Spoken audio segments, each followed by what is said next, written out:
Welcome everyone to today's live stream, episode 5 of our Baldur's Gate 3 Druid gameplay series.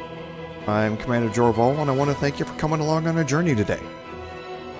So I don't think we have any admin notes for today, so let's jump right in with the recap. At the end of last live stream we had finished up all of the quest getting and selling of our items and that sort of stuff inside the sacred pool, inside the Druid's Grove, and we had left and kind of opened up some of the map leading up toward the village. And at the end of last live stream I asked what you guys would like to see, if we would run through the village or if we would head over to the Goblin Camp, and the overwhelming consensus was to head over to the Goblin Camp, so that's what we're going to do today. Hey Assassin of Drago, nice to see you again. So I think today, starting out the live stream, we're going to immediately fast travel back to the Sacred Grove and rescue Sazza from her captivity and let her lead us over to the Goblin Camp. We'll just bypass the village and we'll come back to it after we've cleared out the Goblin Camp. Now there's going to be a lot of combat in the Goblin Camp, but there's not going to be a lot of combat starting out today. Mostly today is going to be working our way through the exterior of it and then getting to the inside, dealing with Priestess Gut, and then we'll start the combat there. So the first good portion of the stream is going to be just doing some exploration at the camp and that sort of stuff. But then have no fear, we're going to get a healthy dose of combat as we get into the interior of the Shattered Sanctum. So I think without any further ado, we'll go ahead and just pick right up there. And starting at the Goblin Camp is maybe a little early.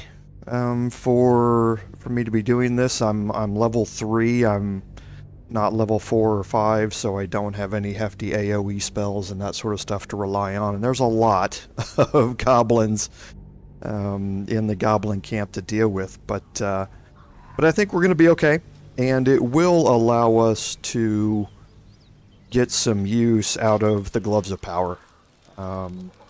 So as I said, we are going to immediately just fast travel back to Sylvanas' Grove, but what we are going to do is we'll come back this way and we will work our way around the south side of the village here, and kind of work our way around and get over to the Goblin Camp. So we shouldn't have to do any encounters during that route, but for now, let's just head back in. And we can go rescue Sazza from her captivity. You fight well, but you're so efficient. Why not have a little fun? And I think this will be the first time that you've seen this route being taken on the live streams. What a waste. I don't think we've actually rescued Sazza and then escorted her out over to the Goblin Camp, but so it should be kind of interesting.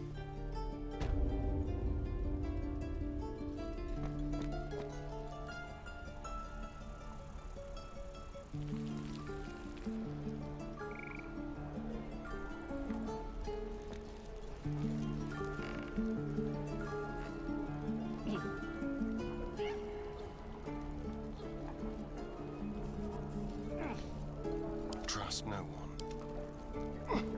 Let's move. Should mind my step. Okay, so here's the prison, and we're gonna go in here, I think. Now, we'll, yeah, we'll work it this way. If we fail the check, we fail the check. Let me out, you bunch of softies! Okay, so here's Sazza inside the cage. You can't just shoot her! Why not? That's what her kind did to Cannon.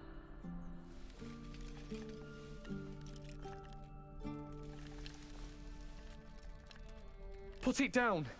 She can't fight back. That's the point. Get out of the way! She didn't kill your brother, Arca. You're better than this.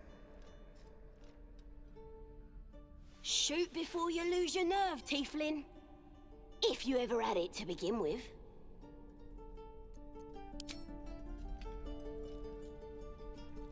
Looks like the Absolute sent me a protector. You gonna kill her too? You! Move! Okay, so we do have some checks here.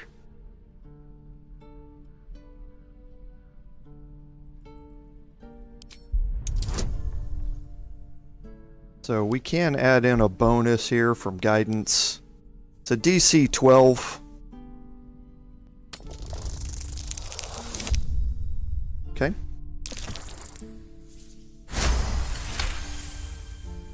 Cannon would hate me, but he's not here. They took him from me. Don't you dare! Damn you. Damn it! Why do you care if a goblin lives or dies?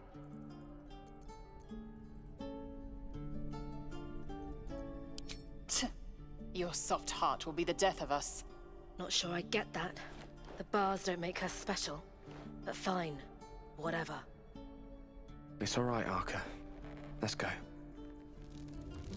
Okay, so Every last one of we you. save Sazza here, and Memnos should be leaving. There he goes. Now, if you remember in the last live stream, we opened up the underground passage here, and that's where we're going to end up going Oh, you as soon as we talk to her, but we'll talk to Gale first here. Believe it or not, but I witnessed a similar standoff back at the Yawning Portal. Of course, an establishment like that invites all sorts of outlandish entertainments. An inn in Waterdeep. Ooh, never a dull moment there. Adventurers come from all over Faerun to try their luck down the well. Leads into the Undermountain, you see. Full of death, danger, and vast amounts of treasure. Hard to resist. Oh, a drow, a dragonborn, and a cleric of Cyric walk into a bar. Your standard fare. Maybe someone was cheating at cards. Maybe it was some weird lover's quarrel. In any case, out came the crossbow, and a hush fell over the entire room. I stood up and yelled, "Shadow Dark Ale for everyone!" The crowd cheered. The tension drained into 6 tankards, and soon all was well again. In a place like the Yawning Portal, the most powerful magic is calling for a round of drinks. Mind you, all I did was call for ale, but you went and stood in front of that crossbow. Well, I'd drink to that. Okay, so let's talk to Sazza here before we open the gate. Ain't sure why you're protecting me. Don't care, neither. It's too late to make friends, warg meat. My tribe's coming. They're gonna burn this pretty place for the glory of the Absolute and hang you by your guts. Goddess. We're burning her name across the face of the world, we are. The Absolute is gold from the sky, she is. The blessing in the storm and the storm itself. My tribe can tell you everything there is to know. Absolute bless one of our own. Priestess got a whole lab set up. Cooks up potions that fix our lads, no matter how much of a beating they take. Could probably stick your head back on if someone was to chop it off. Mighty booyog. Bah! A clever goblin's like a trustworthy gig. A figment of the imagination. Get me out of here, and I'll tell you where to find her. Deal? Then hurry up and do it. My tribe ain't as friendly as I am. Well, hurry up. I got all the time in the world. You don't. Okay, so birdies. I'm going to close the door here, just in case anybody decides to walk by, we don't get seen. Because it is Keep your distance. a lockpick here that is marked as steel, so... DC 10, might as well throw guidance in there.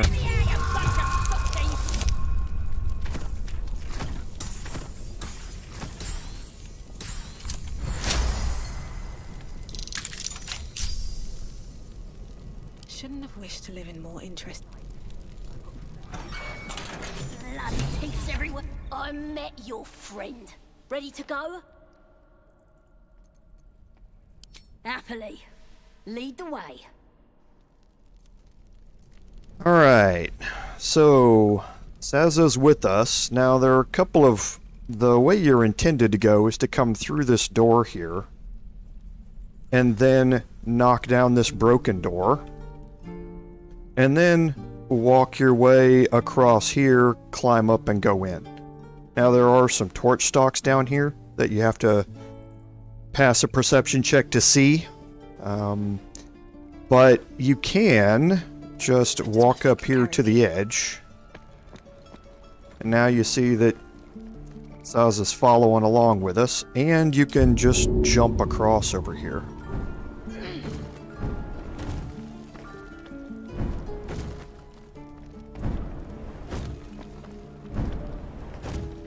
Okay, kind of shortcuts all of that. Now we're going to head in the underground passage here, and remember, we killed all of her tribes members in here. So I'll be anxious to see if there's some sort of reaction to seeing them dead when we get in here.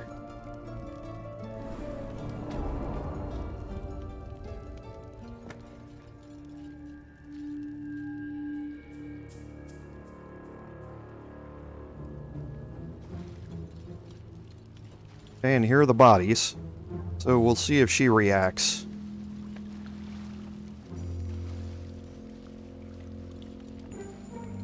Okay, nope, no cutscenes or anything like that. Which is good, so there's no negative repercussions of taking them out before you get in here.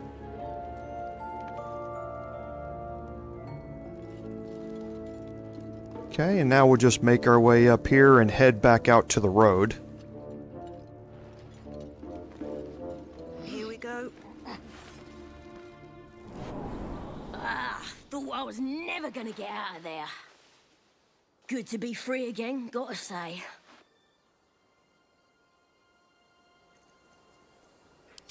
Never break a promise, unless there's something in it for me. I'll introduce you to my whole tribe and put in a good word for you. See you at the camp. Okay, so now she's going to take off and head to the Goblin Camp. Just happens to be exactly where we're going. But the good thing about that is we'll see if there are any changes to the interaction that happens. Let's check our journal updates while we're here. So this opened up after we talked to Sazza about asking the Goblin Priestess for help. We did learn of the Githyanki Patrol during the interrogation inside the Druid's Grove. And we arrived at the Goblin Camp. Now we need to find who's in charge and deal with them. So what we are going to do also is we're going to take a long rest before we get there, and we're going to change our party out, and we're going to bring Wyll along with us for this portion of the quest. So, save Goblin Sazza, we did. Sazza told us to meet her at the Goblin Camp. And then these are just updates that we learned during the conversations. So, nothing really important there. So, let's go ahead and make our way over to the Goblin Camp. Another step forward. And we've already been through all of this area. You can see we've opened up the map all the way through, so there's no need for us to take it in small jumps. We can move all the way around. And now once we get here, we're going to take a left.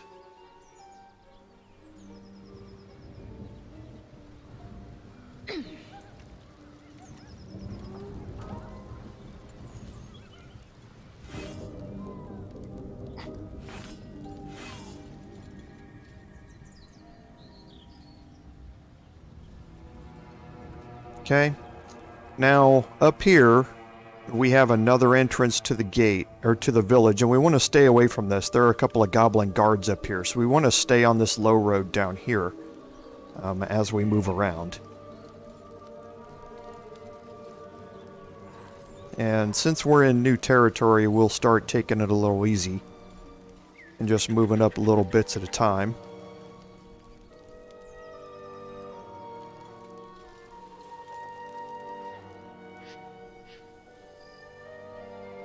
And we're not going to head down this way toward the tea house. There's Auntie Ethel.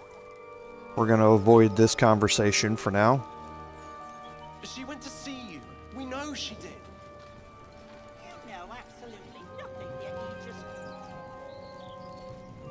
Okay, we can come up here and pick up some camp supplies.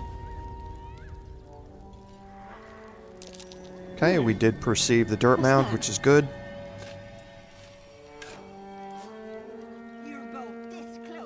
And we'll check the chest. And a lot of camp supplies, which is good, because we're going to, like I say, we're going to be taking a long rest here in a bit once we get up to the Goblin Camp, so those will come in handy. Okay, and again, you can now see on the map that there are some goblin lookouts here leading this way into the village, so we want to stay away from it. And continue to work our way around. Okay. So, now here it doesn't really matter which way you're going here. There are a few ways to get into the Goblin Camp. One of them is to come down here, and you can jump from here down to here. You will take some damage in doing it. And then cross the log into this area here, and you can see that there are what look like mines in here. It's trapped. There are blast mines in there. So that's kind of what this direction leads you to do. The other path is just up here. There's nothing different about these paths, but you can see that this is getting you, again, closer to the village up here. So we're going to kind of stay down here around this side, just to stay away from the village at all costs. We don't want to open up any or trigger anything down there with that encounter, or with that section of the map yet.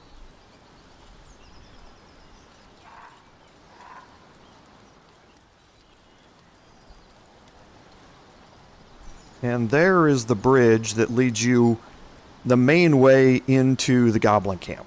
And that's where we're going to end up going here.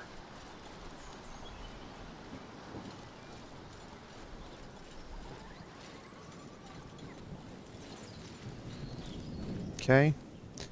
Now, while we're here, we can open up a little bit more of the map here before we head in.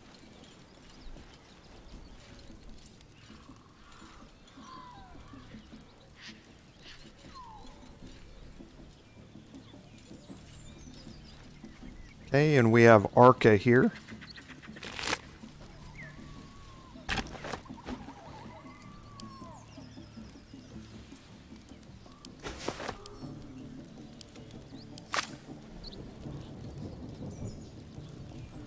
Okay, and okay, it looks like there's a crossbow on the ground, but it wasn't. It was on Arca's body there. And you can kind of get an overview of the Goblin Camp here. You can see how wonderfully rendered this game is. Larian really did an outstanding job on the game itself. So we can head back this way, and while we're here, let's look at what we picked up. We do want to send these to camp. We'll let Gale carry these. Now, the light crossbow is equipable by Gale. It's a simple weapon, so he can equip it, and that gives him kind of a backup ranged attack. But like I say, it's not going to matter a whole lot because we're going to end up trading Gale out, and we're going to take things off of him and swap them over to Wyll before we start the Goblin Camp itself. So you can see as we move up this way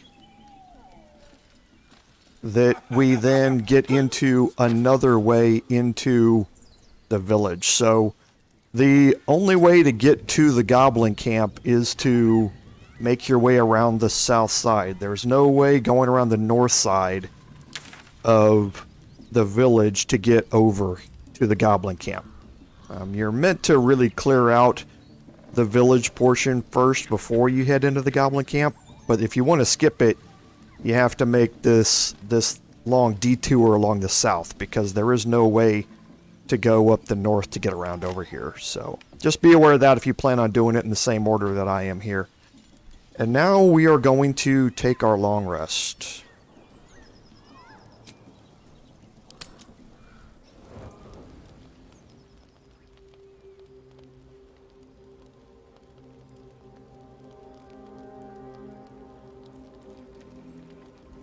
My, what manner of place is this? A path to redemption? Or a road to damnation? Hard to say, for your journey is just beginning.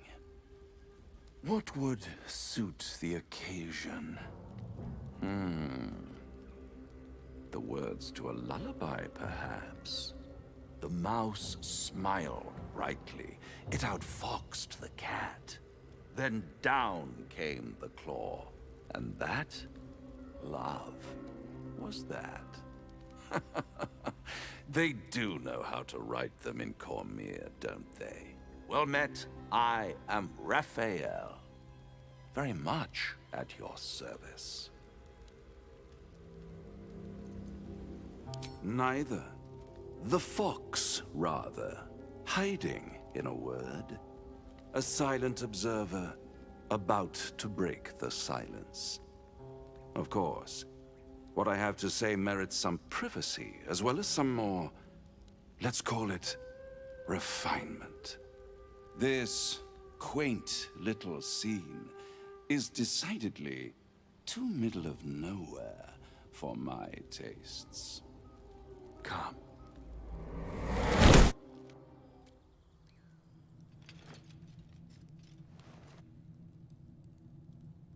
There, middle of somewhere. The House of Hope, where the tired come to rest, and the famished come to feed, lavishly. Go on, partake, enjoy your supper. After all, it might just be your last.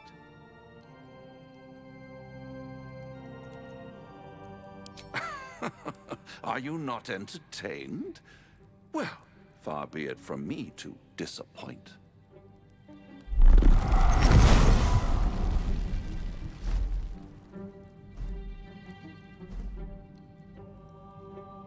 What's better than a devil you don't know?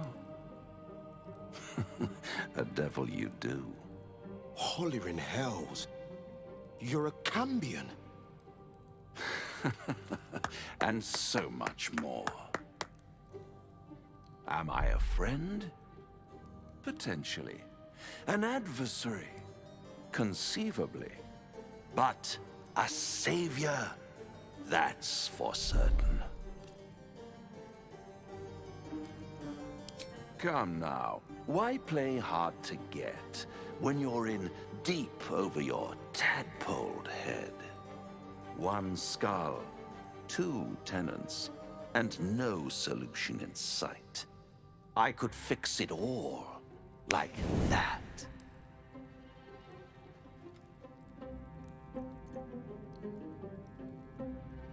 And what is madness but a denial of reality? Still, I've a feeling you'll change your mind before it's changed for you.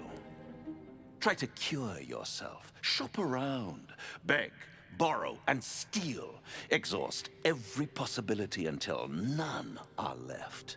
And when hope has been whittled down to the very marrow of despair, that's when you'll come knocking on my door. Hope. Such a tease.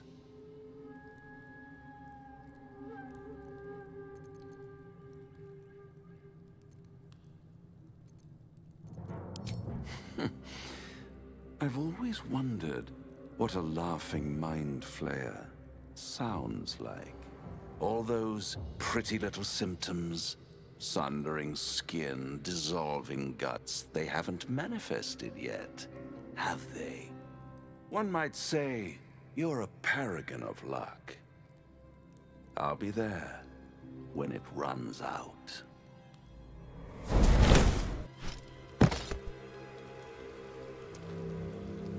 The encounter with Raphael, always very interesting. So let's go remove some items from Gale here.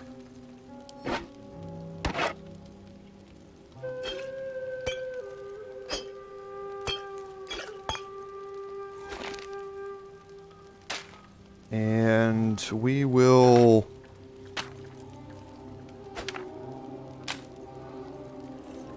Sorry, just moving over some scrolls that I think might be useful here.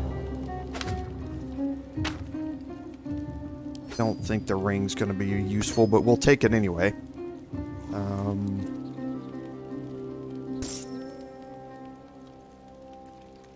And Ray of Frost might be useful. Tasha's Hideous Laughter might be as well. And we'll take the light crossbow. Okay, so we'll go ahead and make some quick talks, and we'll start that with Gale, because we want to remove him from our party. Do you feel as flattered as I do? A Cambion came courting us. Believe me, that was a devil's equivalent of serenades and roses. Don't let his bluster fool you. All that talk of desperation merely illustrates his own. I think he wants something from us, badly, and in that knowledge lies our opportunity. Our souls. But I suspect that's but his opening offer. Let me play the devil's advocate. The man is too eager. Do not dismiss his offer out of hand. Raphael is a Cambion, which makes him part human, and what is human is fallible. Fine, but my reasoning is this. Fact one, there's something very strange and very powerful about our tadpoles. Fact two, a devil offers to take it away. What if the tadpole is what he really wants instead of the customary price that is our souls? If I'm right, there's a mighty bargain to be made. Remember his Cormyrean rhyme? Down came the claw. Perhaps we should start growing our nails. He's got a very, very good point there, in that... How can I help? It's not our souls that he wants. I question it the is wisdom of that definitely the decision, tadpole. but so be it. I'll be here in the meantime, idling away the hours. Okay, now we're going to come over and talk to Wyll, and we'll recruit him back into our... or bring him back into the party here. With the silver tongue. An old fairy tale my father read to me. The kind with a hero, a villain, and a moral. A farmer made a deal with the devil, so the story goes. In exchange for the farmer's dearest fruit, the devil granted him a bottomless coin purse. The farmer's dearest fruit, naturally, was no apple nor peach, but his beloved daughter.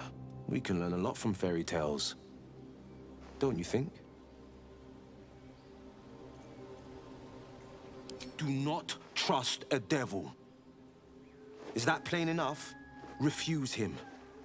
No matter how tempting the offer, no matter how delicious the feast he lays out for you. The cost's always too great. That's because you still have hope. But when he becomes your last hope, remember this. He'll require of you what you're least ready to part with. And then require more still. You might think you'd give up anything for a cure, but the devil won't take just anything. He'll take everything. That's also very true. Well met. Ah, that's the spirit. Okay, and now that he's in our party, we do need to level him up. So we can take care of that pretty quickly here. So for the jump from level 1 to level 2, warlocks get some invocations to go along with their Elder's Blast. Elder's Blast is their main damage dealing cantrip that they have. So you get to choose 2. Agonizing Blast is basically a no-brainer. It's plus 3 damage. With a charisma of 16, it gets plus 3 damage to every hit with Elder's Blast.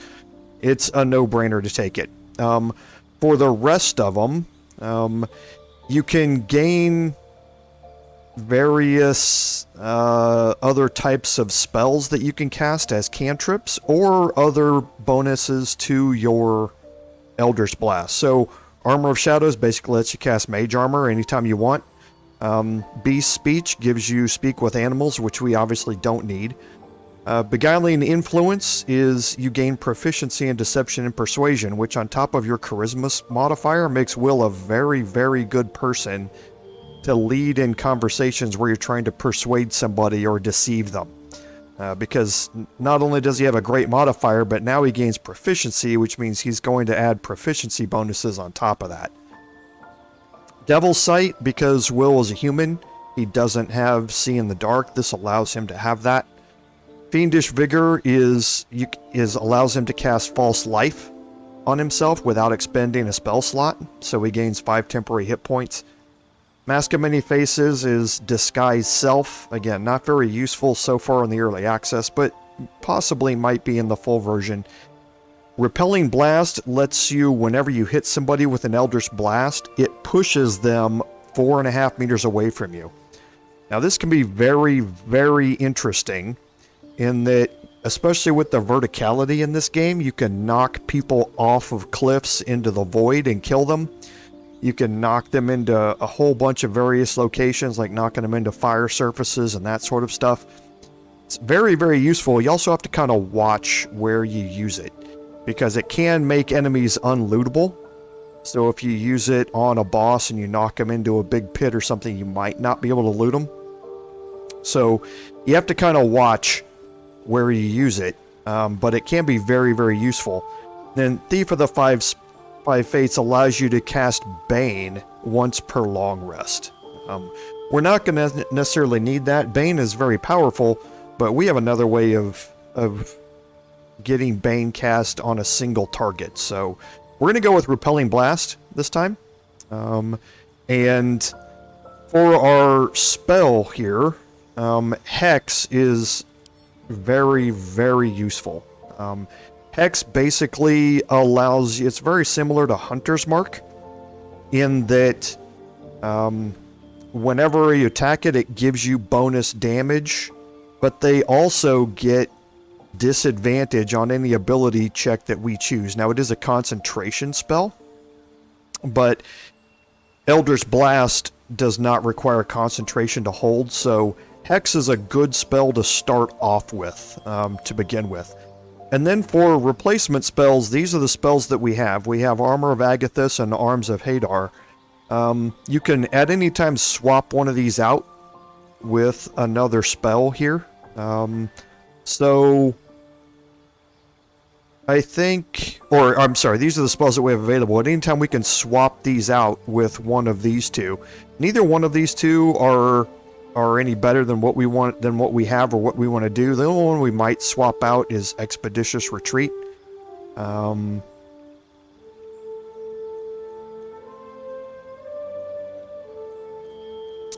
I think we'll probably swap out Expeditious Retreat.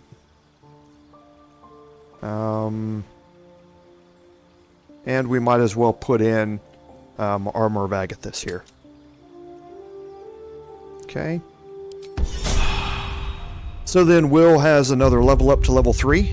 And here he gets his Pact Boon. Now this is a Warlock feature where your patron bestows a gift upon you. And in this case, the only boon that's available to us is Pact of the Chain. There are more boons in tabletop, and we'll see if they show up in full version of the game. But here it allows you to cast Find Familiar anytime you want. And getting the Imp is very, very useful as part of that spell. So Pact of the Chain is really good for us here. As far as your spells, now you get access to level 2 spells. And Misty Step is just great. It allows you to get to so many different locations. However, there might be some other options that you want to think about, because we now need some area denial spells and that sort of stuff. And that's where Cloud of Daggers comes in so well as an AoE denial spell. So I think we're going to swap that out for Cloud of Daggers. When you get access to more spell slots, Misty Step is certainly a very good one to take. Scorching Ray is another great one to take, so it's one of those to kind of maybe swap out Cloud of Daggers later on as you get more spell slots. But for now, I'm going to choose Cloud of Daggers just for the AoE denial abilities that we're going to possibly need with a lot of enemies inside the Goblin Camp. And for the replacement spells, now we can swap out any of these previous spells here that we have. So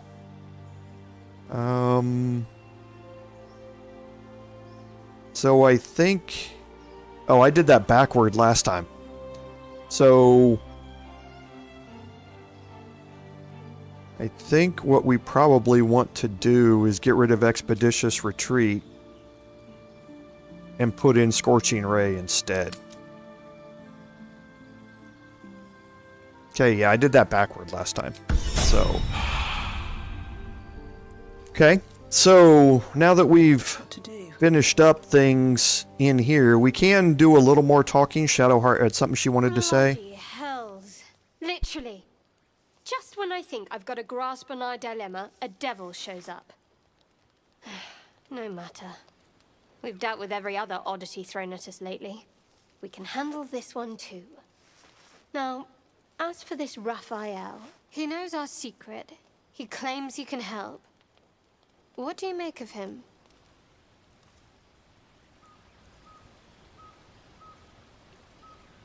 No doubts at all. He seemed powerful and very knowledgeable about our problem. Not the worst prospect we've stumbled across. As long as you can look past what he is. Good. That's what I wanted to hear. I know people who work much like our new acquaintance does. You don't need a scourge or a rack to break people. Fear and self-doubt is sufficient. When actual pain comes, the victim's already done the heavy lifting for their torturer. There were no right answers with that devil. He was toying with his food. Us. Perhaps you didn't. See? Sowing doubt is an old trick. Watch out for it. And for Raphael. Okay, and last we can talk to Lae'zel here. This devil Raphael flaunts his paltry wings as if he wants to impress us. You saw the red dragon slaying his infernal kin above hell's fires, did you not? Next to a dragon, the devil's a gnat. When I am Kithrak, I will take my Queen Vlaakith his head as a trophy.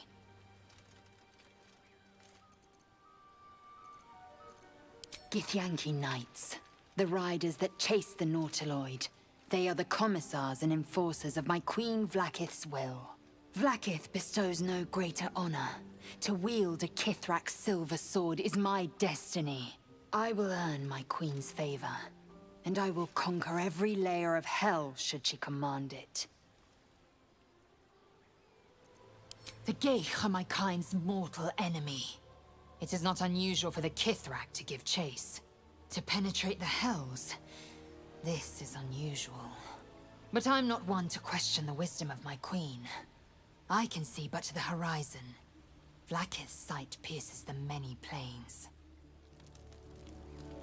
Okay, and I said last, but that's not entirely true.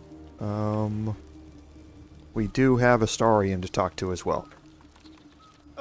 Now there's a bloody devil trailing after us. Well, this gets better and better. Shop around, he said. He seems sure we won't find anything. And he might be right. We've had no luck so far. If we don't know what we're walking into, that bridge will collapse under us. The devil has a plan. He's playing with us. He reminds me of, well, someone I used to know. Someone that liked to play with people. Creatures like them don't play games unless they know they can win. Maybe. But he's not the only one spinning a web for us. This is no ordinary mind flayer parasite. Who tampered with it, and why?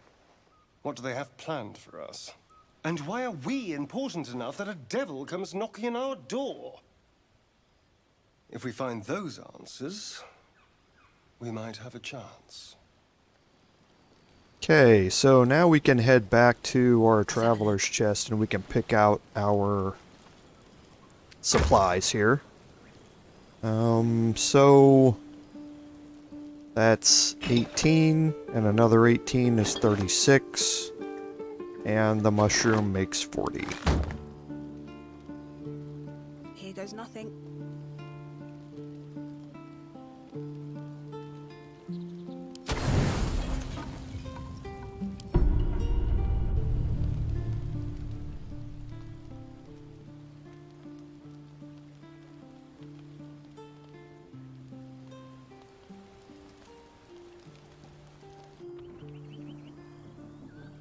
Coming as fast as I...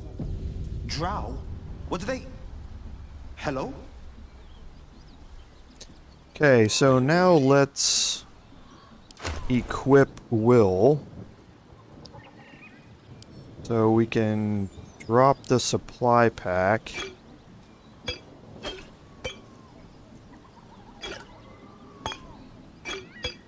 And we can give him the light crossbow. We can give him Rain Dancer. And we can pass over all these scrolls. The Ring of Color Spray. And once we do that, then we should be ready to go here. And we'll just move the rapier back onto him just for now. And I think that should do it. So now we can talk to Wyll. A lot on my mind. And, hello, hello. Oh, that. Just preparing my war cry. I'm coming as fast as I can. Songbirds could peep war cries more chilling than yours. Needs a bit of work, I reckon. I haven't been exactly forthcoming. I've got a reason of my own for going after the goblins. You know my missing eye? That's goblin work. There. I was still a whelp when a goblin bruiser named Spike ripped it out of my skull. And I've got reason to think he's holed up in that camp.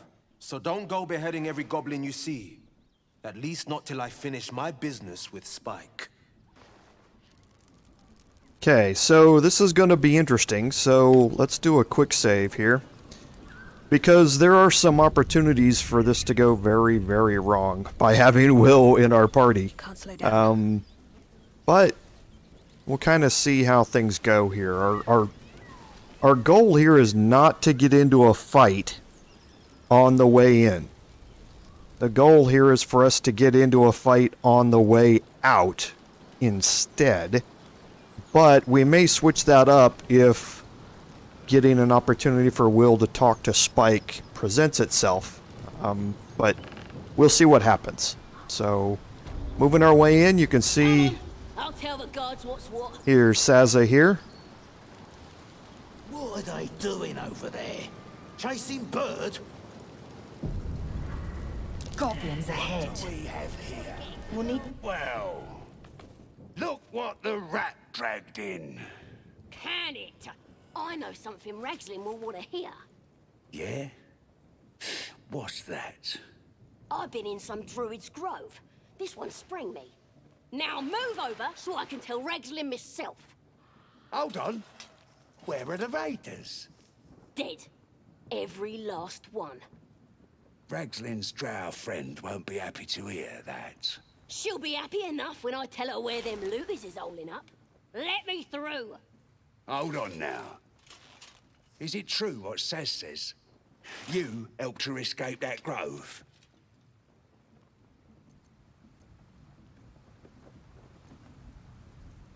Behave yourself. Saz is vouching for you. You mess up, you and Saz will get it. That's enough out of you. Come on. Gotta let the drow know where them looters is. We'll be heroes. Okay. So, looks like we get to make it in without getting crap on our faces this time. So, again, just another way to play this section of the game. So, looks like she's going to be continuing on with us. So, but while we're here, she's already gone inside. So we'll go ahead and we'll just explore and open up the map a little bit. And you can see some highlighted areas on the ground here. So we're going to take it easy while we move up here. Watch how you go. Okay, because you can see that we have some traps. And this is the area that I was talking about. This is all mined and trapped through here, but this is another back way in to the camp itself. And then you just jump over this hole by moving over here to this side. So we don't need to open that up. It's just there for you to know that it's there as another alternate way in. We can continue on back this way. We got a group of goblins here we can talk to. Looking at a future true soul, you are. Boss Ragslin says I'm next in line. Boss Ragslin, eh? Must be the gobbo in charge. Okay. Roll touche! All of these are marked as steel around here. Touche, touche, touche! But you can also head up this way. And we'll take it kind of slow moving up here.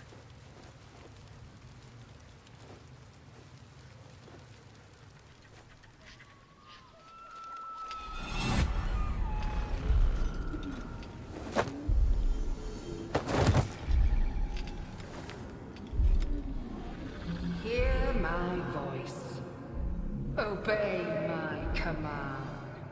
The voice is irresistible. Every word is drenched with a power and authority that you do not understand, but cannot deny. Your vision clouds, leaving you in a dark, featureless shadowscape, nothingness in every direction. Then there are three figures before you. An armored male elf exuding power and command. A handsome younger man with a quick, easy smile. And a pale young woman with even paler eyes. These are my chosen. They speak for me. Aid their search for the weapon, and you will be worthy to stand beside them. In the vision fades and the voice falters as a strange energy swells around you. The many-sided artifact. Somehow you understand its repelling presence.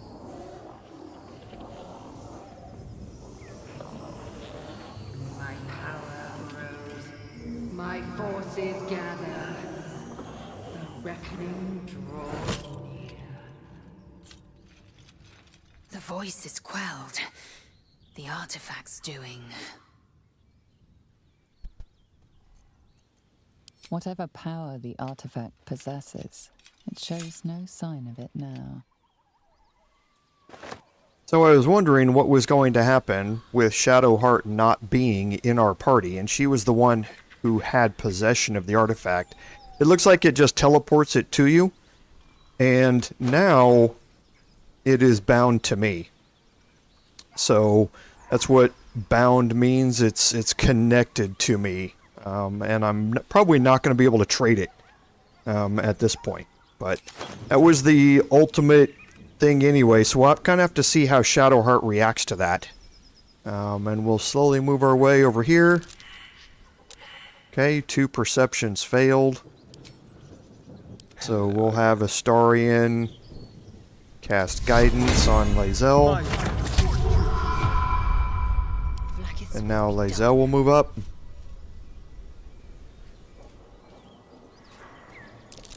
Okay, and she was able to find it. What's that?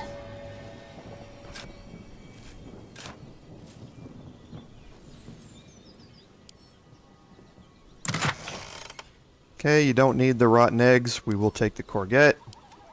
And the holy water we'll take as well. Okay, and now if you continue on upward, this is another way to get out of Act 1. Is through this mountain pass here. Doesn't show anything on the map yet, because we haven't opened up the quest that relates to progressing on.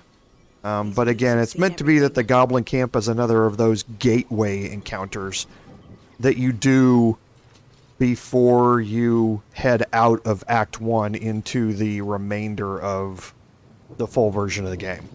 We obviously don't have access to anything outside of Act 1, so it doesn't do us any good at this point, but it is another of the, I believe, 3 ways to exit out of Act 1. Have you ever done a good deed just for the sake of it?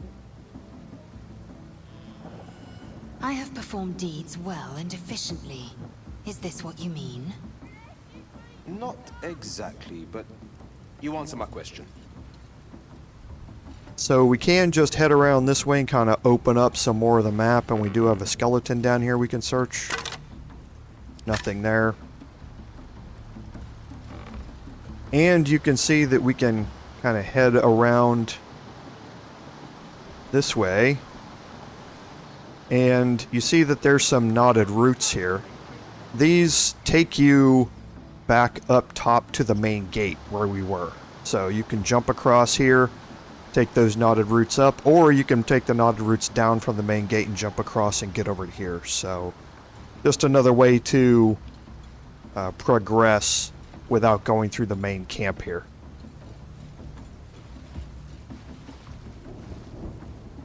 Okay, so now we're going to head across the bridge. We're going to head into the main camp itself, and we're going to do a quick save here.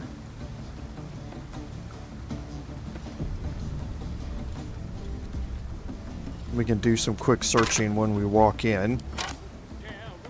Sounds like they've captured themselves a bard. Humans wrecking me head. Too fat. Dragons is fat and they fly fine. Okay, so look who's up here, our good old friend Volo. And look who's also over here, the Owlbear Cub. So let's go ahead and talk to Volo here. We'll actually talk to Gribbo. Or be you beheaded. Okay, so she's not too happy. So we'll talk to Volo. Fragulous crown and with scepter abraid, draw Ragslin, short work of the innkeeper made. The inn burnt to ash, the captives were many, goblin kind had reduced them to cowering filthenny. So raise it, your goblets, and drain them with pride. Draw Ragslin, the true soul, had led you glide. I reckon draw Ragslin's the gobbo in charge, the way this one's carrying on. Who's that? Friend of yours? You up to something? Oh, certainly not. What are you doing? I'm busy here. You lying? To you? Never. Come, let's continue our ballad. Draw Ragslin, draw Ragslin. I am draw Ragslin. Tumptuous, draw Ragslin. You broke him. Wait. Draw Ragslin, we pray, we...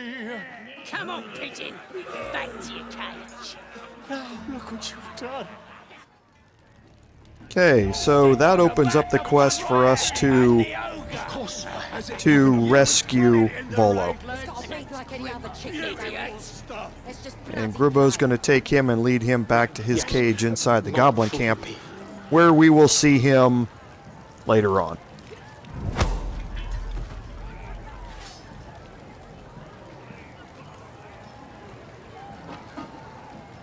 Okay, so now we can try and talk to Krolla here, and I'm going to do this with Wyll. Get off your arse and do your own killing. Oh, come on, Onward. Well, now, you look like a tough un, but have you got smarts, skills, guts?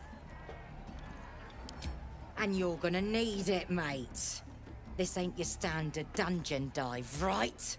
This is chicken chasing. It's got feathers, don't it? A beak? Besides, I reckon it owes us, seeing as how it just ate our last chicken. Reckon it owes us a game. You want to hear the rules or not? Only the greatest game since eggs sprouted legs, mate. You just gotta chase the chicken round the course and through the posts. But that ain't all. Gotta do it quick and alone. Any of your mates step in, you lose. Time runs out, you lose. Sound easy? It ain't. Better contenders than you have been bested by the bird. No skin off my arse. Just remember, you had the chance to be a part of something grand, and you walked away. Okay, so now you have to talk to the owlbear. So with Wyll, just looking to see if he has... Okay, so you can do this one of a couple of ways. I think I'm gonna talk to him with Wyll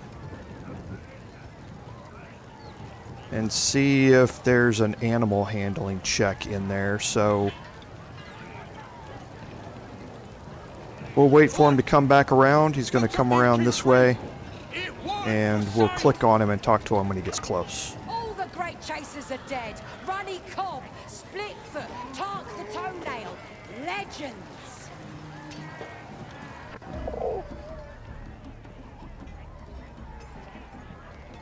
Okay, so here's the animal handling check.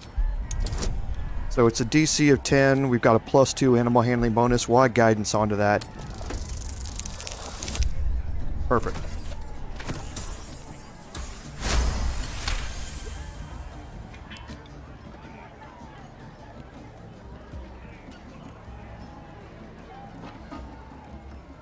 You notice a shiver run through his feathered coat.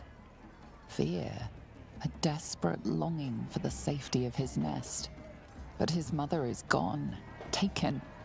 All that's left are these creatures. The cub tilts his head. He's considering it. The cub seems anxious to leave, but afraid to defy the goblins. They have to be dealt with one way or the other. Okay. So that opens up the opportunity for him to go to your camp. So now I'm going to go and talk to Krolla here. Sure, why not? brave enough to take on our new chicken? It's a big un, but that's just more for the chasing. And now you have a different option for your interactions here. Is you now? Reckon I feel differently. Reckon the lads will too. A strange symbol glows marked on their flesh, and something within you stirs in response. Okay, now I said I was going to take every opportunity to use the Elithid Tadpole, and that's the case. I'm going to use it here again. Okay, so that gives me a DC of 0, so I cannot fail this.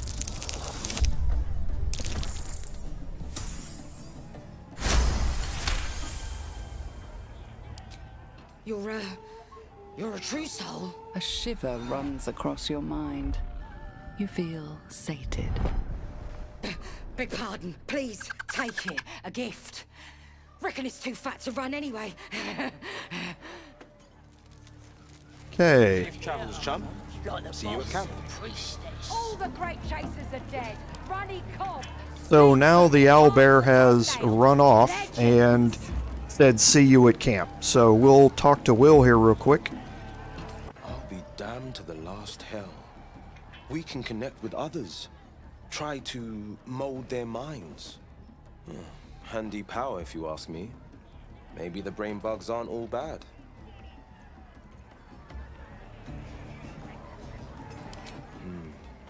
Hadn't thought of that. But you're right. The last thing we need is a bug backlash. Still, a shame to turn our backs on a skill that potent. Maybe we just dabble here and there. See what happens. Okay.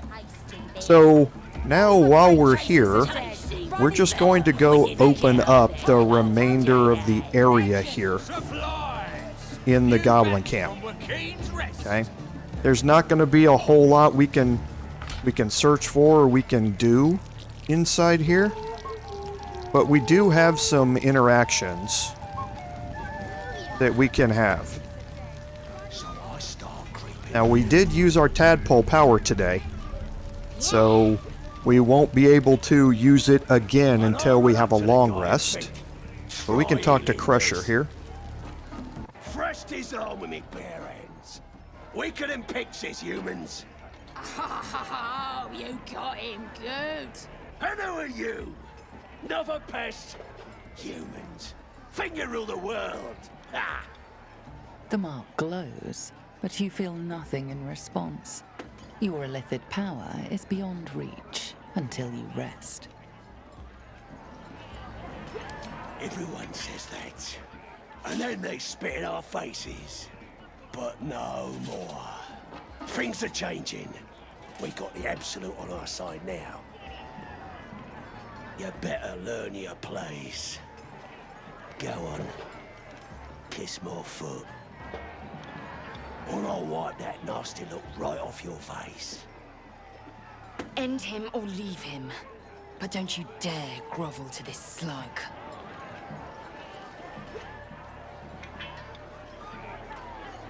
Okay, so here's where our intimidation comes in.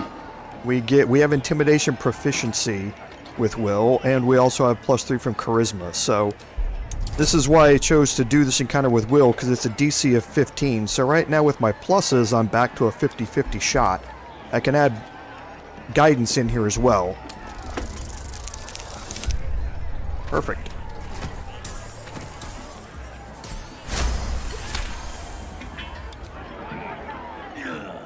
Look, mate, just piss off. You're not welcome here.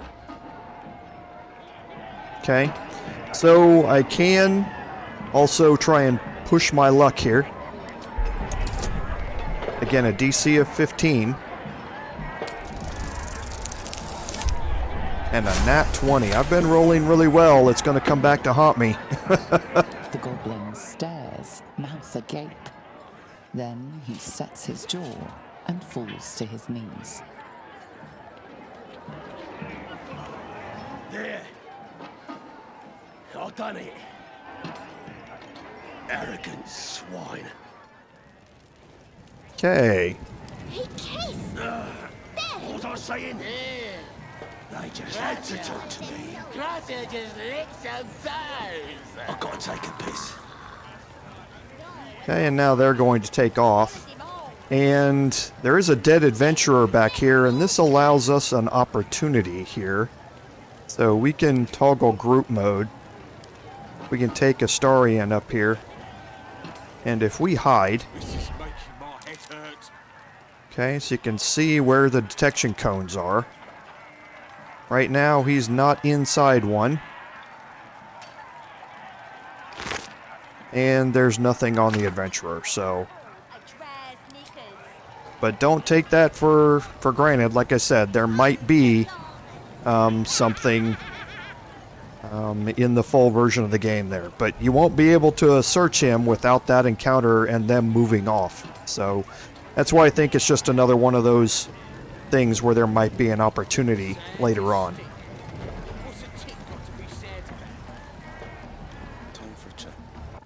You look like you think you're hard. Mess with us, and you'll end up like this bleeder. Yeah, too right. So don't go starting nothing.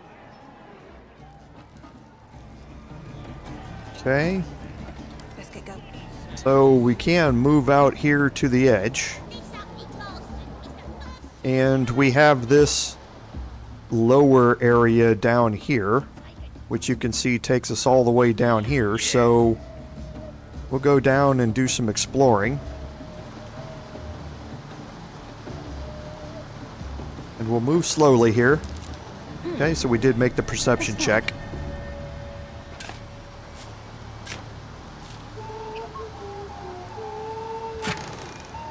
Okay, so an arrow of Ilmater, we'll send that to Astarion.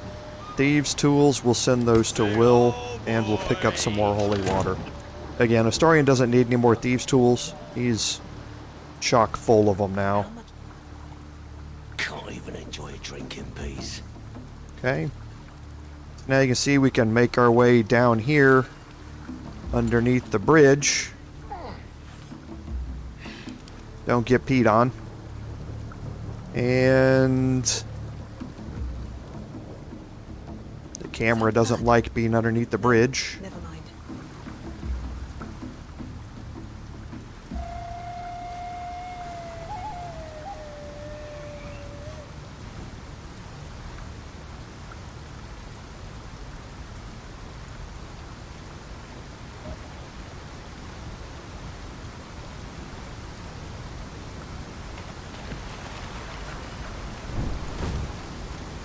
Okay, and there's a cragged rock here.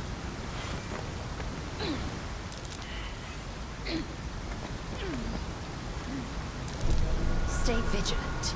There are traps Okay, so we are going to stay down here, and we're going to take Astarion up there. So we'll split the group. We'll take Astarion up here. And see if we can disarm this trap.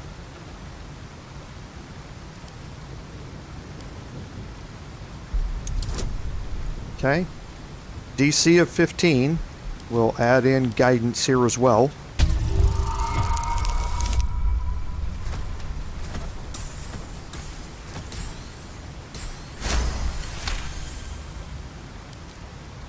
Okay. So now back here we can see we have a crude chest. Nothing else shows up on alt. We do have some weave moss that we can pick up. And there are some scrawled notes. Okay, so this talks about looks like Loth here. Possibly another Loth worshipper. So now we do have a vase that we can search for some camp supplies. Just some regular bottles we don't need. And then we have a crude chest that we can lockpick.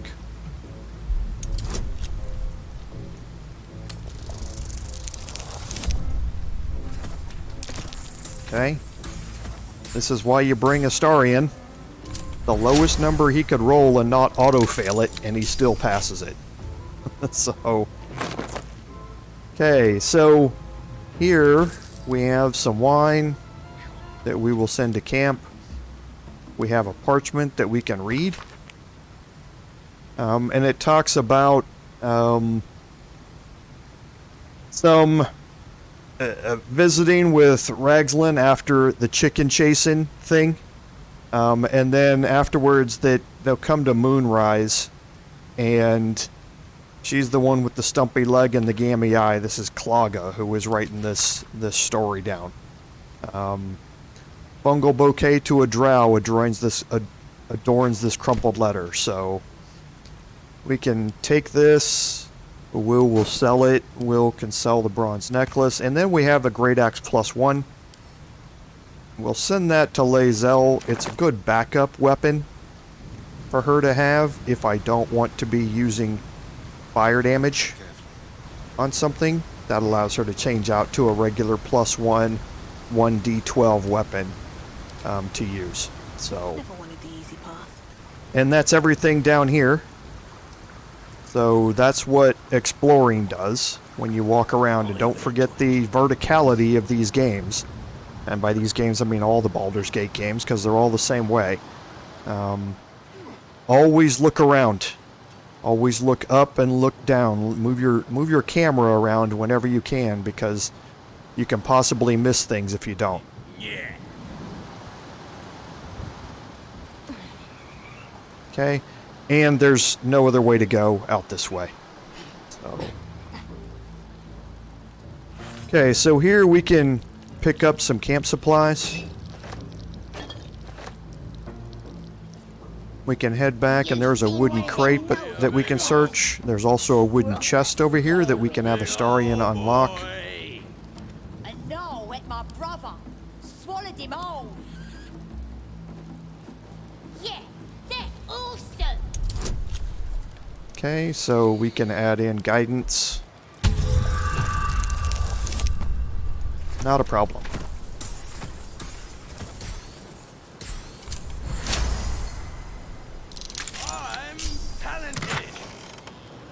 Okay, so some gold and an arrow of fire that he'll take. Then we'll head over and search the crate. Okay, nothing here. Light on my feet. And we can look over to this area. Now there's nothing that we can do here. You can climb up here onto this area, but you need a really high strength character to make the jump.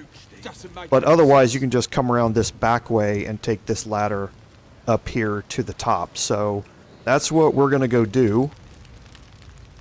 We can search these two crates here for some more camp supplies, because we are going to actually take another long rest before we go into the main camp. There's a reason for that.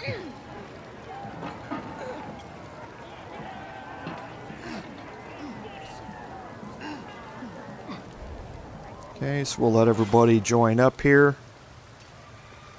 And we'll take it slow as we move. We can walk around here and we can search the skeleton. The scroll of grease, always good. Okay, and there's a trap. So we will split our group and we'll bring Astarion up here to disarm it. Okay, so a DC of 15, so it's getting higher, and I forgot to add in guidance. Luckily, I didn't need it. That was a mistake. Don't do that. Okay, I'm going to quick save, just as a reminder to continually save as you're going through this. I'm going to have Astarion move up here. He can move up to the chest, and the chest is locked. So a DC of 10. Again, add guidance in. Wow. 2 nat 20s in one live stream. When this goes bad, it's going to go very, very bad. Okay, and we will send that to Jorvalin, and we'll talk about that here in a minute. And we're going to go over here and just open up the map. Now, want to show you something here in that you can actually jump down here. Don't. As soon as you land, you're going to die. There's nothing about it. So I don't know why that jump option is in the game right now. I did it once just because I was curious as to why it was going to allow me to jump down there. And it just kills you. So don't do it. So now I can climb this rock. And I can get over here. And I can cross this rock bridge here. And again, moving slowly.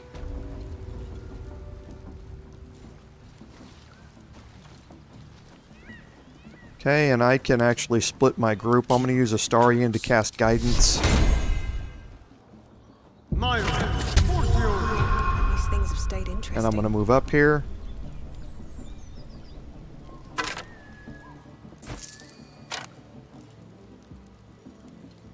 Okay, I can pick up the hand axe. What path lies before me? Okay, couldn't remember if there was a dirt mound up here or not. There doesn't appear to be. So let's do some inventory management. So we'll send these to camp. We'll move the hand axe over here to Wyll. Do the same type of thing with some of these. Okay. Now the glowing shield. Now the glowing shield, like every shield, gives you +2 armor class, but once per short rest, if you're below 50 hit points and you take damage, you gain 8 temporary hit points. So it's kind of like a buffed up false life spell whenever you get below 50 hit points, which is a great thing to have. Now, Vision of the Absolute is a versatile weapon. That means that you can wield it with either 1 or 2 hands. So that gives us the opportunity here to carry that shield and the Vision of the Absolute. Now again, we're not really relying on our melee weapons or anything like that, but that gives us the ability to be up to a 19 armor class, which is really, really good. At least this far into early access anyway. Okay, so now we can make our way back around here. We have some camp supplies here that we can pick up.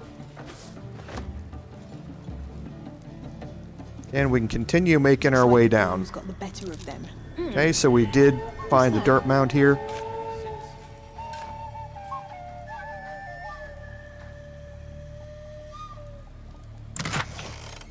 Okay, just a club, nothing serious, but Wyll can sell it. And a whole bunch more camp supplies. Okay. Now, you can jump down here. They're sleeping, so we don't want to disturb them. But we do need to jump to get down here. You can't just... Oh, heck. My head hurts bad. You crash about like a drunken ogre. I'll rip your tongue. Break your legs. Make you quiet. As the symbol glows, power courses through you. Authority. Okay, so this isn't going to help us because we've already used it, I think. Actually, no, I think it's once per character. So we might have the opportunity to do this here. Yeah, we do. It's once per character. Wyll used his, so now Jorvalin's using hers.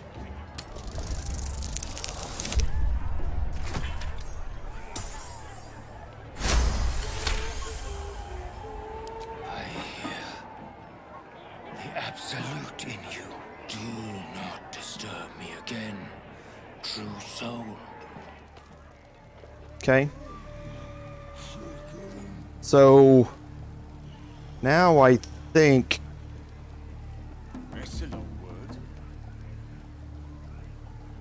I'm going to toggle my group mode here. And I'm going to move her back up.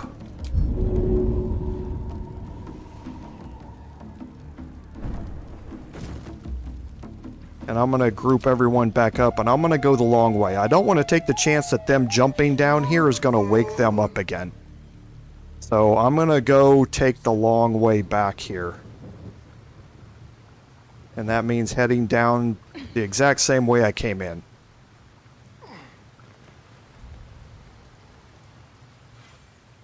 Okay, we're going to end up right back up there at that same spot. We're just not going to have to deal with them at this particular moment. We are going to deal with them, just not right this second. And while we're doing it, we can show something else here. Well, no, we'll talk about that later on. So we have an option to climb up here into this area, but there's nothing you can see up here. There's nothing to interact with up there on that ledge. So no need to climb up there at this point. Okay, and I'm just kind of looking at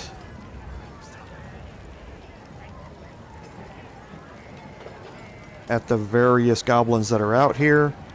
Everything is going to be marked as steel. We do have Guard Gurgen here.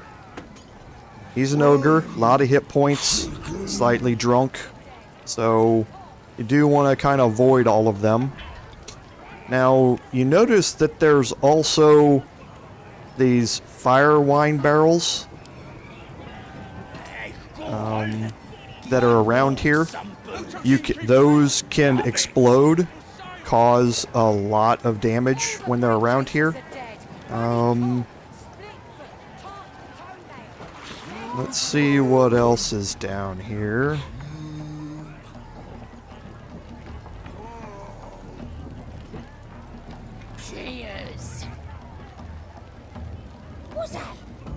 Sorry, just looking around here real quick.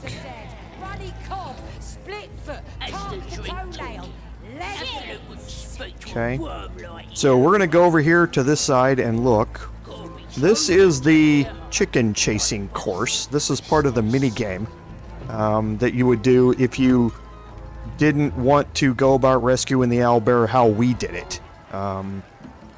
There's a dexterity course in here that the owlbear is going to run around and you have to beat it to this area over here, basically, is how it works. But there is these knotted roots that allow you to climb up here onto this top ledge. And there's also another area, which I forgot to do, which we're going to go do now. So we're going to come back around this way. We're going to go behind Crawla here. And you can take this ladder up here on top. Okay, and we're going to do this with Wyll, because we do have some high-priced items up here that Wyll can pick up, and he'll be able to sell later. Okay. The rest of this is all marked steel, okay?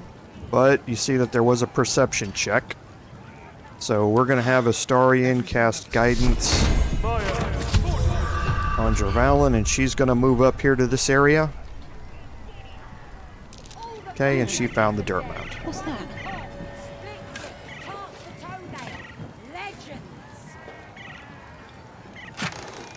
Okay, some gold.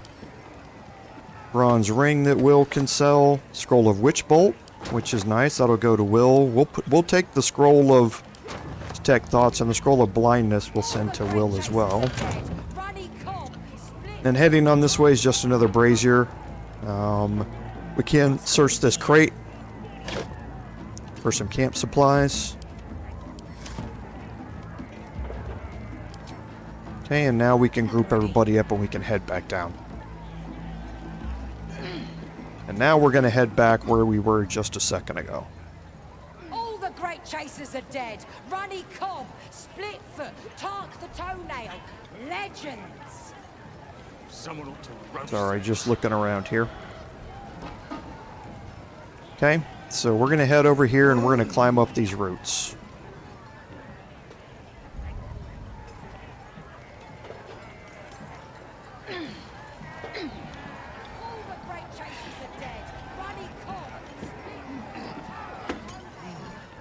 Okay, if you walk around this way, see there's this shrine area down here. We'll be dealing with that a little bit later. Okay. And we can come up here to the top. Now up here at the top you have a few things that you can do. Okay, so the first is we have more sleeping goblins. So you don't want to arouse them from their slumber unless you need to. And then we have this area over here. Now you can reach this with Misty Step, and there's a chest over here. As you're looking around, you can see that there's no other ladders or anything like that to get you up here. The only way to get over there is with Misty Step. And when you do it, you have to be able to get into this chest. So it's an interesting, quandary that you go through to get over there, but we'll deal with that kind of on the way out. And then the other thing you're seeing is these holes in the ground. These holes in the ground are basically teleport paths. You can see that there's another one down here. So if a goblin goes up and crawls into this hole, it will come out this hole up here, and vice versa.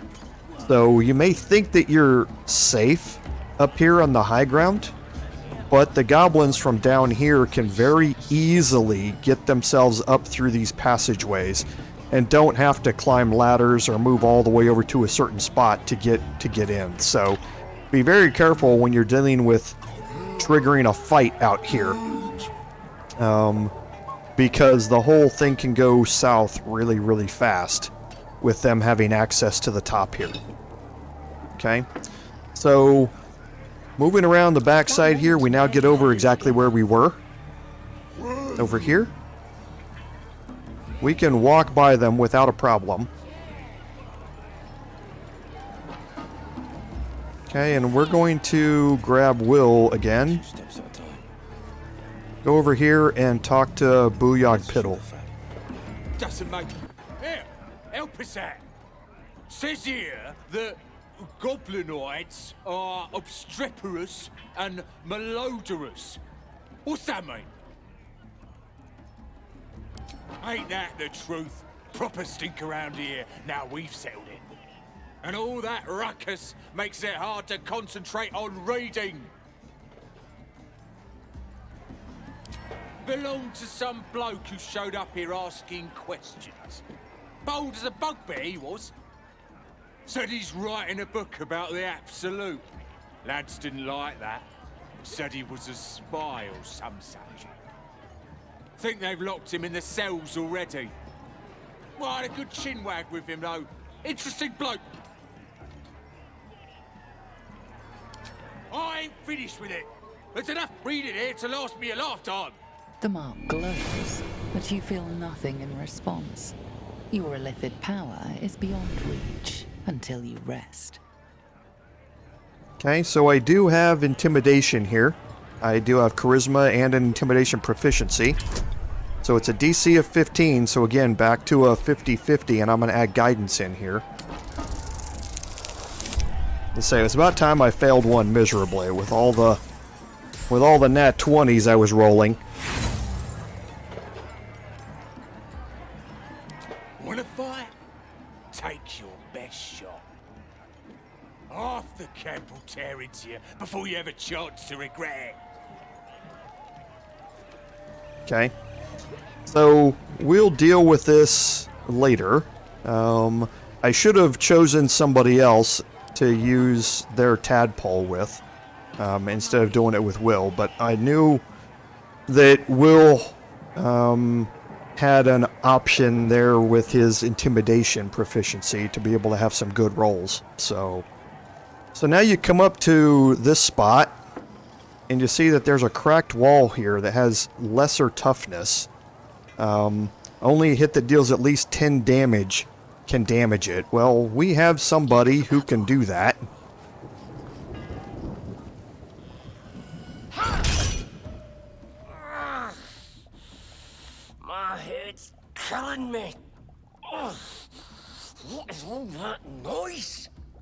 As the symbol glows, power courses through you. Authority.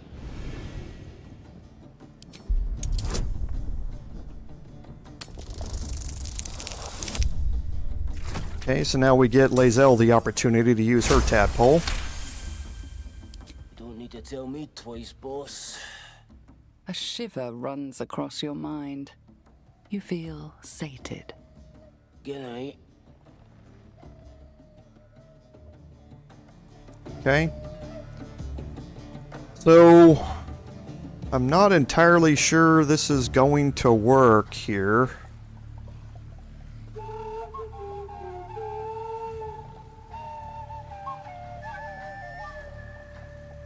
I'm not planning on getting into a fight here,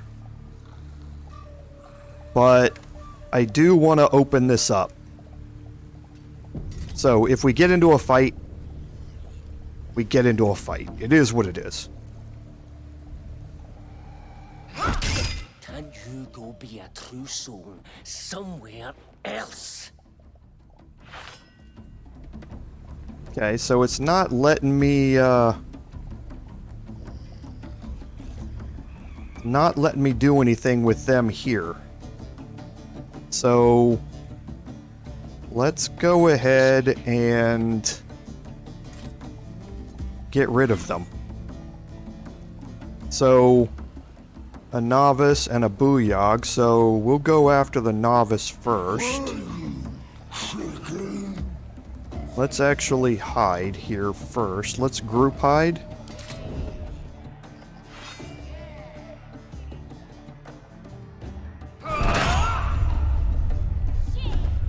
Okay. Then we'll hide her again. And we'll do the same thing here.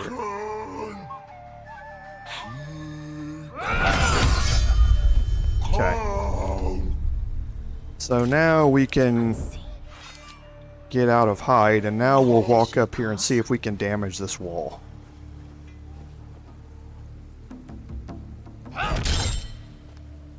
Okay, so it's not letting me do it that way. So I don't think any ranged attacks are going to be able to damage it either. Where am I needed? So Eldritch Blast. Okay, so we can do it with Eldritch Blast. Okay, so that one didn't do enough damage. That one did. Okay. So the collapsed corridor is now open. This is going to be our way out. Not our way in, but that's the way that we want to exit this place when we're done. So the other thing is with Wyll, his tadpole power, supernatural attraction. So you can concentrate anywhere within 18 meters. You can teleport to any other infected creature, which is a very interesting ability to allow you to move very quickly around the battlefield when you're battling other true souls, because you can teleport right next to them and negate any ranged abilities that they have. So it's a very interesting ability. It's somewhat situational because it only applies to true souls. But again, it can also work with your party members. So we're also infected, so we can also be teleported too. So we'll go through the heavy oak doors here.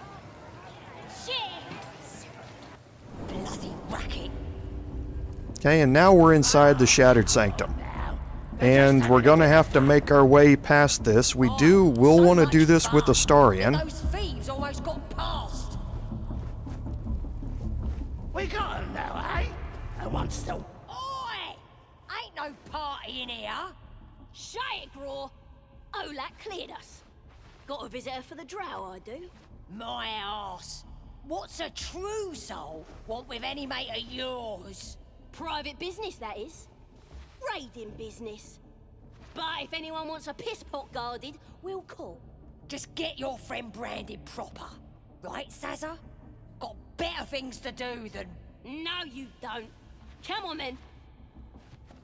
Okay, so we didn't need to do that because Sazza showed up to let us in. Just having a bit of fun. So much fun. I was ready to use his tadpole power, but we don't have to. Okay. So now we're going to quick save and we get into Priestess Gut. Now, Priestess Gut is the very important person we want to deal with here simply because of the brand.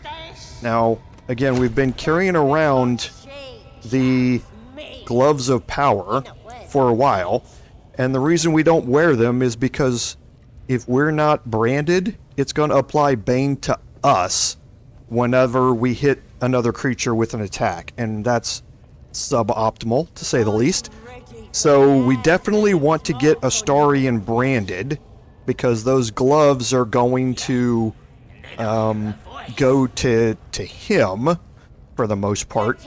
But then we're also probably going to brand our Druid as well. Just to... I think just to give the opportunity to move those gloves around. Actually, it may be Lae'zel instead. But we'll kind of see how it goes. We'll play it by ear here. But we definitely want to get Astarion branded. Let's move.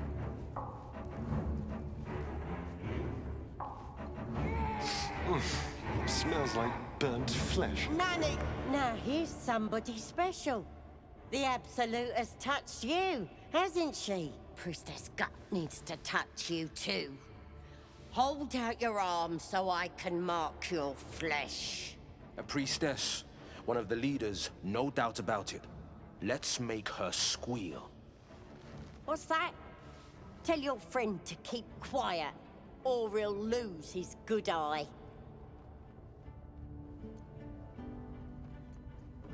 Ready for the fire, are ya?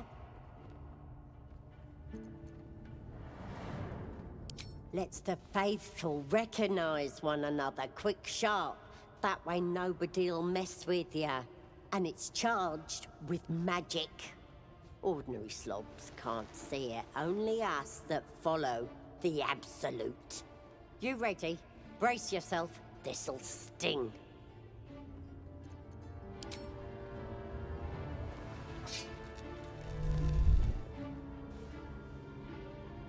Hold still.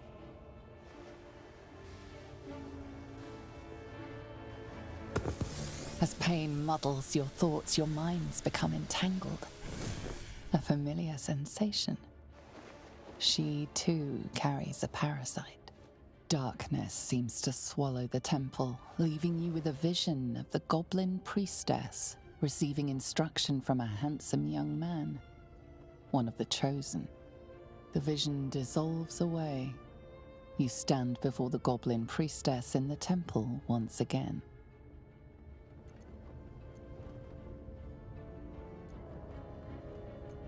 Her faith floods into you, a tide of shuddering ecstasy.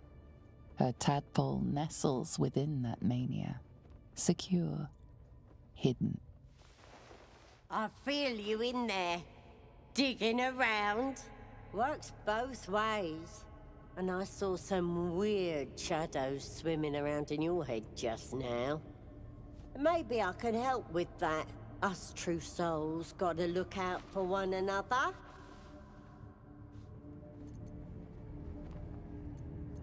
Okay, so I think we're going to leave right now and see if we can get Lae'zel branded.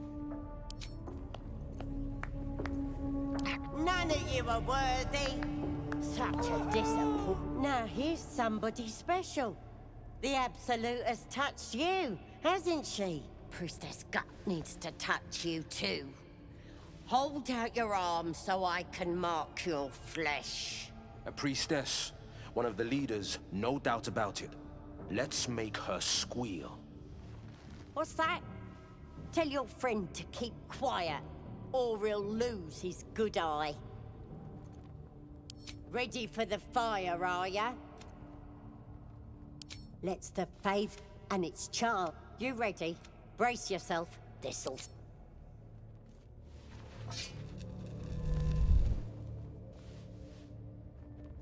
Hold still.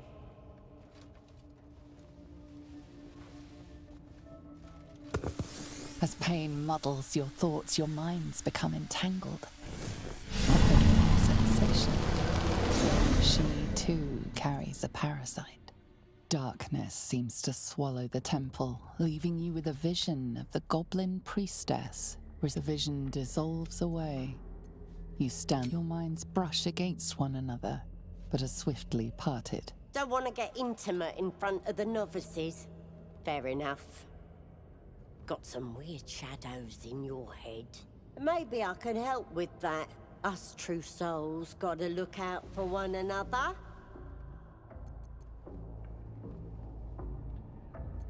With the Absolute's will, I can fix anything.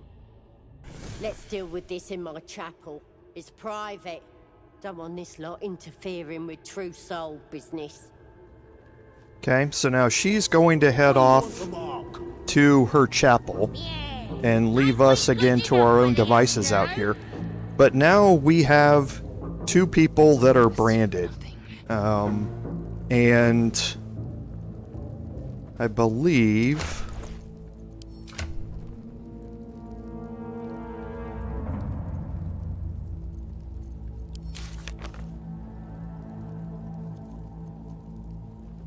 Okay, so it doesn't list it in here.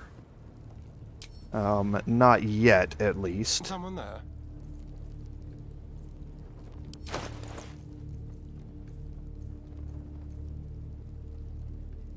I thought it did say that you were branded in here. But either way, we'll now put these on.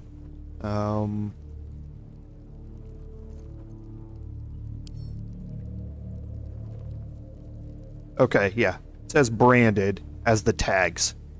So, he's branded. Lae'zel is branded. Nobody else is branded. Okay, I thought it was listed somewhere in there.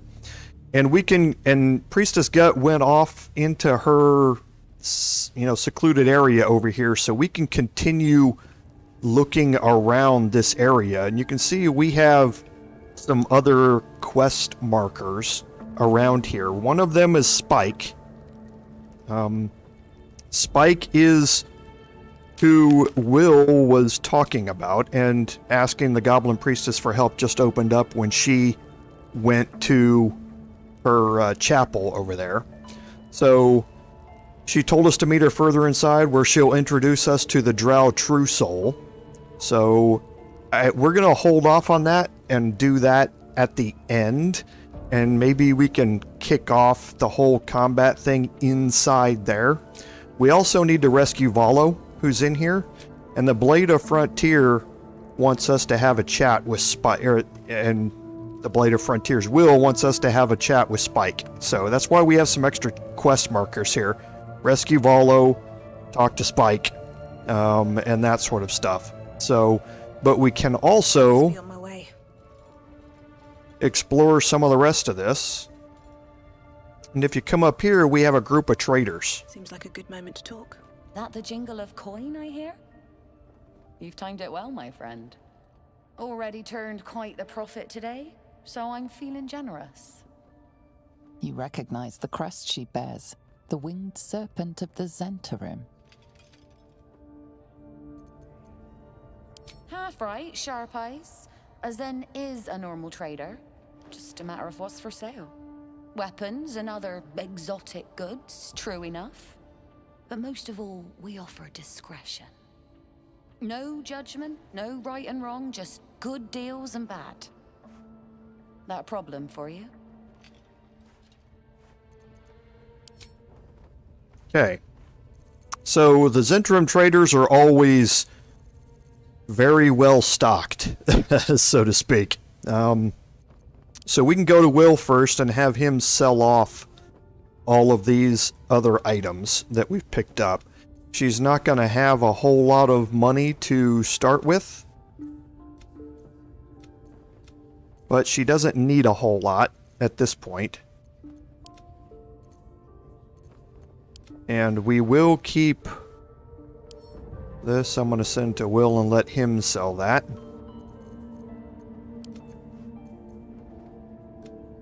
Okay. And then we can sell his rapier too. And nothing to sell in here. Doesn't look like it. Do have some other stuff we can send to camp. Okay. So now we can look at what what she's got. So a chain shirt +1 is a 14 armor class. It's 1 less than the best medium armor in the game, so not useful for us. A heavy crossbow +1 is 1d10 +1 for the weapon enchantment. So it's one of the best ranged weapons in the game as long as you are proficient with it, which is martial weapons or heavy crossbows. So if you look at your character's proficiencies as far as their weapons go, and I'm not going to be able to see it here on this screen, you have to have somebody who's able to use it. And right now, the only one who's able to use it is Lae'zel. This would give her a substantial increase in damage output from her short bow to use it. It's also extraordinarily expensive. It's over 3,000 gold for her, and even with Will with his charisma, it's 2,640.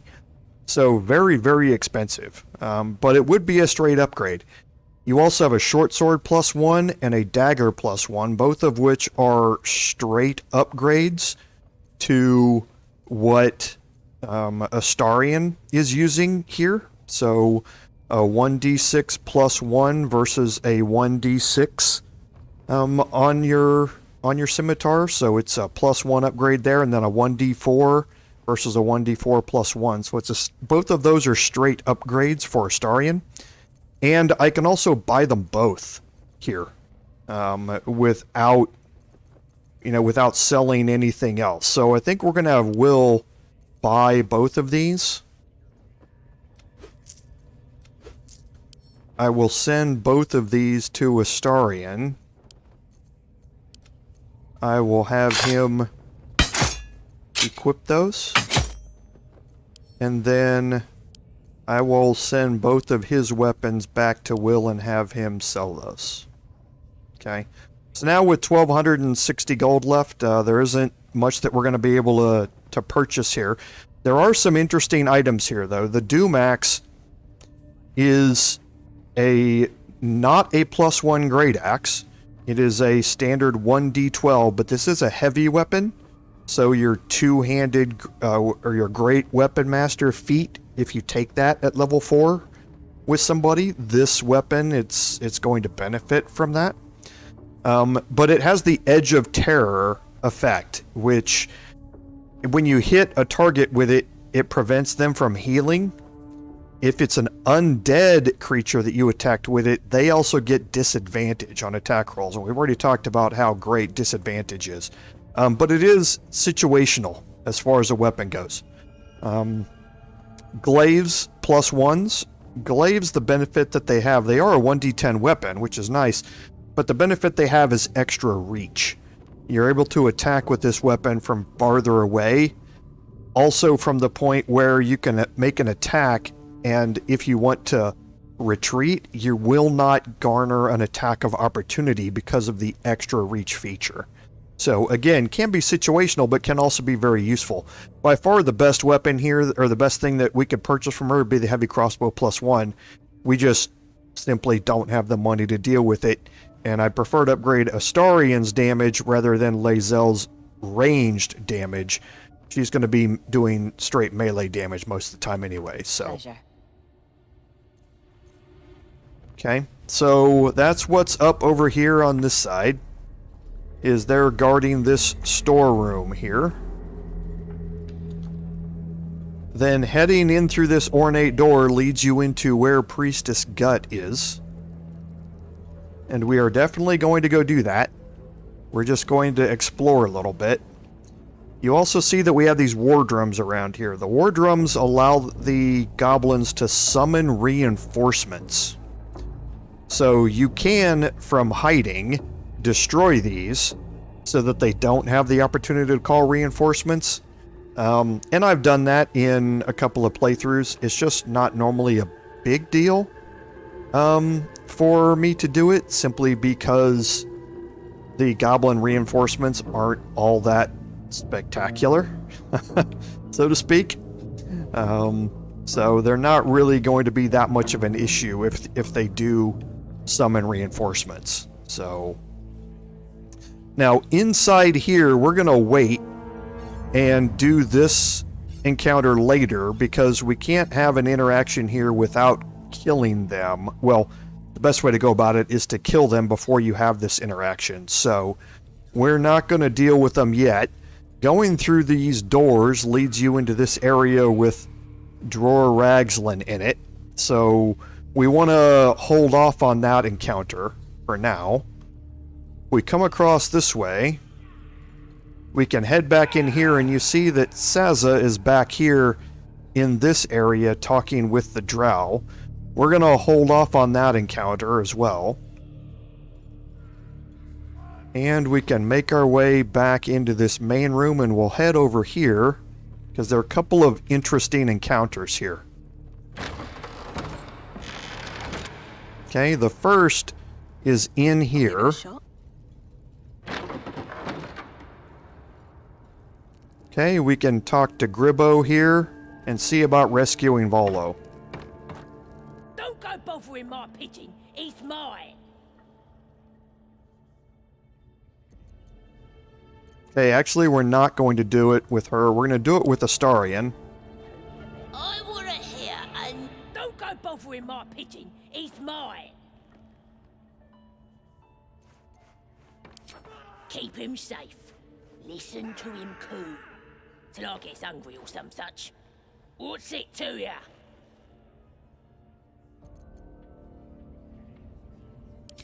Him? Nah. Then catch one on your own. As the symbol glows, power courses through you. Authority. Okay, so now I can use Astarion's tadpole to set him free.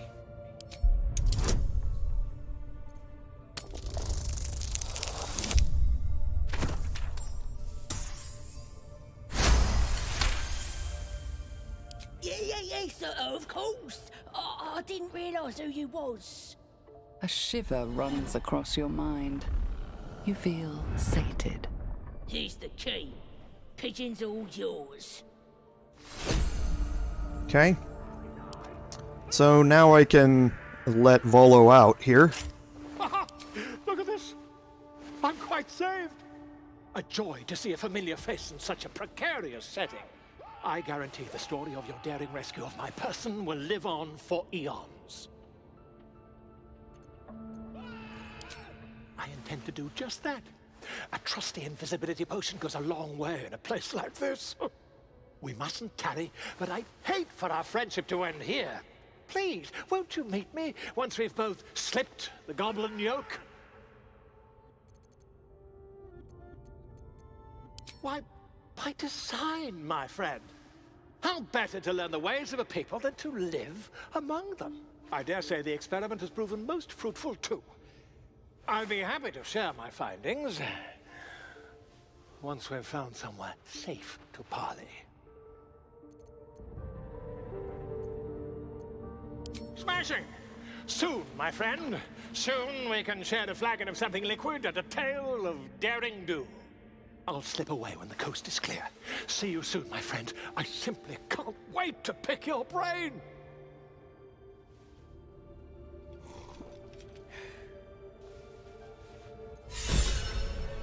Okay. So we were able to rescue Volo. You can see that we did get an inspiration back here, which is good. Now looking around in this room, we do have some items that we can pick up that are not marked as steel. So these are free for us to pilfer. Okay, and there are some other things that we can search through. A couple of sacks.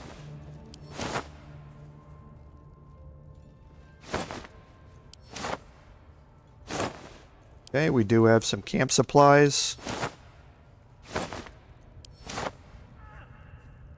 And we have more burlap sacks back here.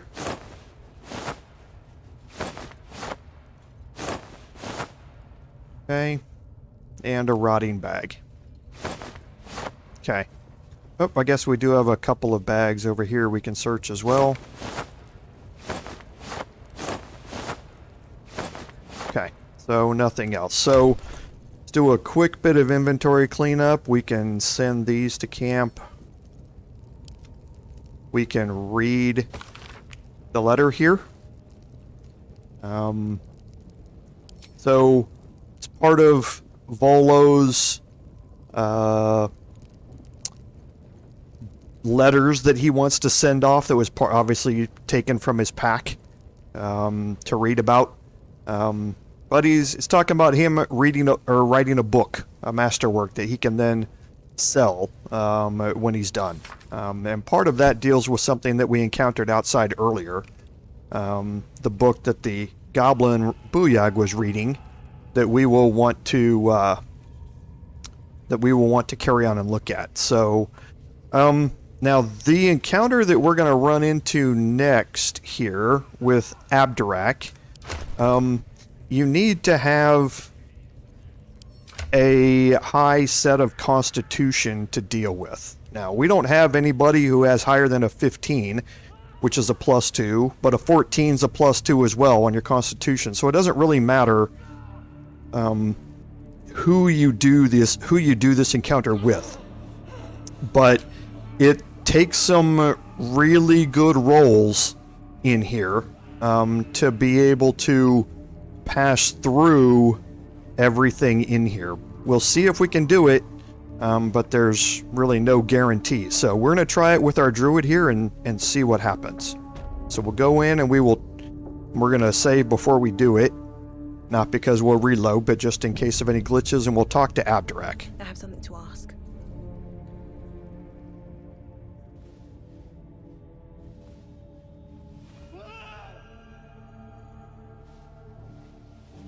Greetings, child. I've met few aside from goblins here. You recognize the Scourge. This man is a follower of Leviatha, goddess of pain. Ah, are you also here to assist with the prisoner? I was invited to teach them some of my techniques. I live for pain and its intricacies, you see. But alas, these goblins seem to thrive on the crude and primitive. Pain without purpose is a terrible thing. Wouldn't you agree? Exactly. Pain is an intimate thing. It should be delivered with a loving and measured hand. But trying to discuss such subtleties with these creatures is simply... Forgive me, but that look in your eyes... Something terrible has happened to you. Because I see those same eyes when I look in the mirror, dear one. We've all suffered in these dark times. It is little wonder you bear scars of pain and anguish. Please, let me alleviate this pain. As the Maiden of Pain, the goddess Leviatha teaches us, through penance, administered by my skilled hand. My work can grant peace and serenity, the likes of which few experience. It will be worth it. I promise. By all means, Let us see what his skilled hand might get up to. Okay, so you have the opportunity to leave here, but we're going to go ahead and try it. Oh, I have something exquisite in mind. Both Loviatar and I are interested in how you handle pain, dear one. And should you delight her, you will most assuredly receive her most gracious blessing. Trust me. Simply face the wall, and we can begin.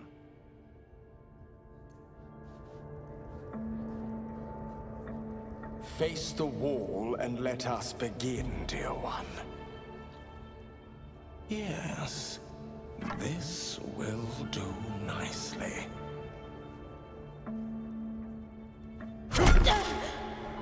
The pain you suffer will cleanse you. Do not fight it. Okay, so you have some options here. Constitution is going to be the best modifier that we have here, but performance and intimidation are the ways that you want to go with this. Leviatar doesn't want you to hold back your cries. Leviatar wants you to relish in the pain. Okay? So we're not going to get any bonuses from charisma, but we can try the rolls and see how it goes. So it's a 50-50 chance here. And I was probably going to roll bad. Oh boy. Oh no. I didn't need a natural 20 on the 50-50 roll. You want more? As you wish, dear one.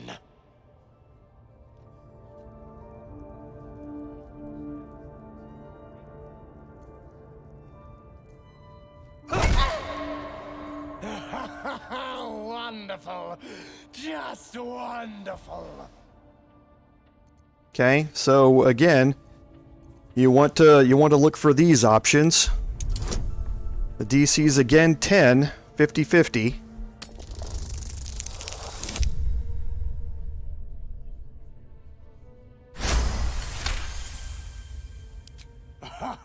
Wonderful. You want more? I'll give it to you. And you have the opportunity here to heal in between.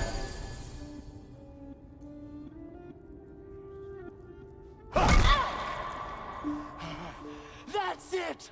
Welcome the pain. Let it become part of you. Okay. And this is the last check that you need to make. And this one is going to have a lower DC here, because if you've made it this far, it wants you to pass it. But now watch. This is going to be the one I failed because I rolled that nat 20.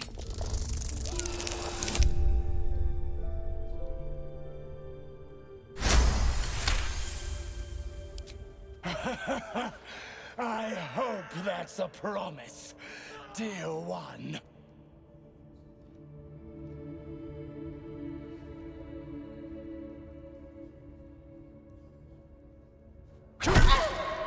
Sweet child, you bore the pain like a true believer.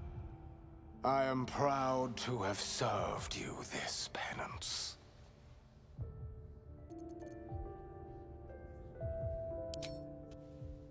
Oh, as did I, dear one.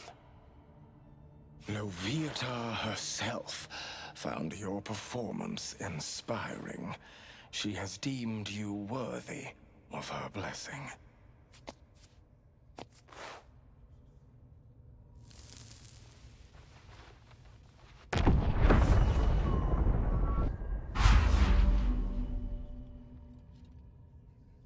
And on a personal note, thank you. That was positively divine.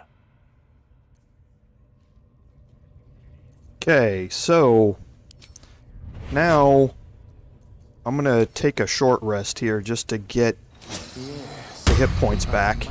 And now you can see that she has Leviatar's love. So when you have 30% hit points or less, you gain +2 to attack rolls and wisdom saving throws. So it's one of those passive effects that takes over whenever you're hurt and gives you some opportunities to deal more damage to get yourself out of that situation. Okay? Now, hidden around this corner, you can see Liam on this torture rack. We're going to save this for later on as well. Now you can see we do have a quest marker above us, and that's because above us you can reach using these ladders here. Okay, so we're going to take this ladder up.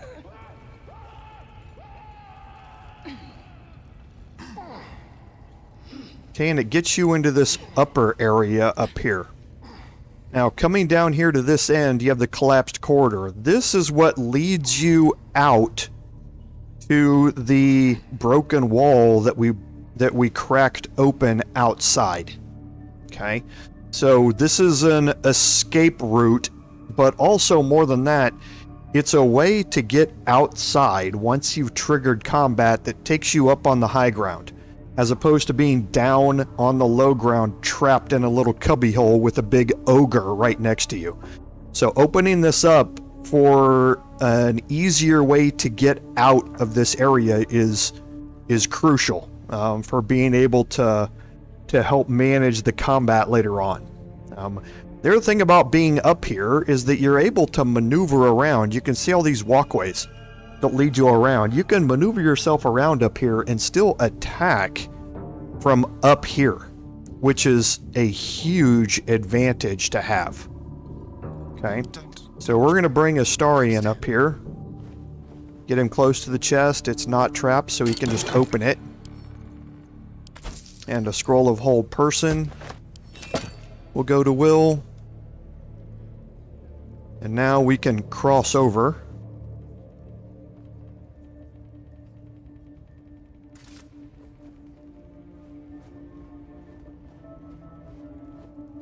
Okay. You can see that it gets us into this area here. There's another chest back here.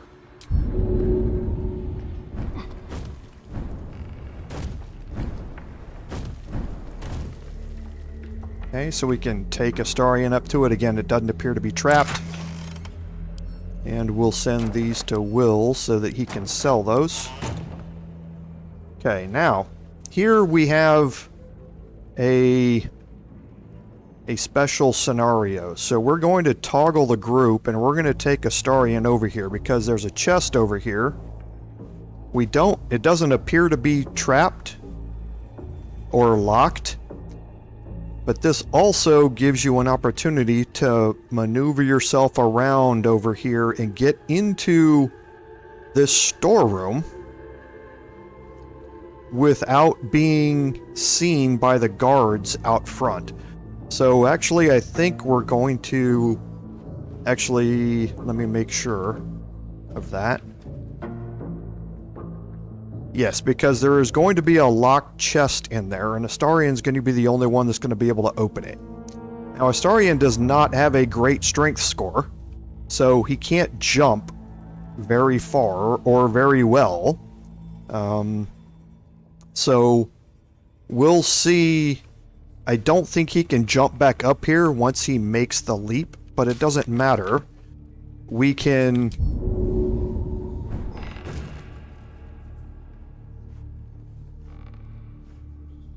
fast travel him out of here.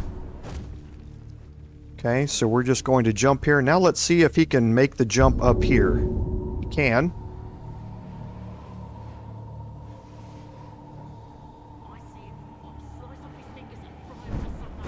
Perfect. Now he can open this chest.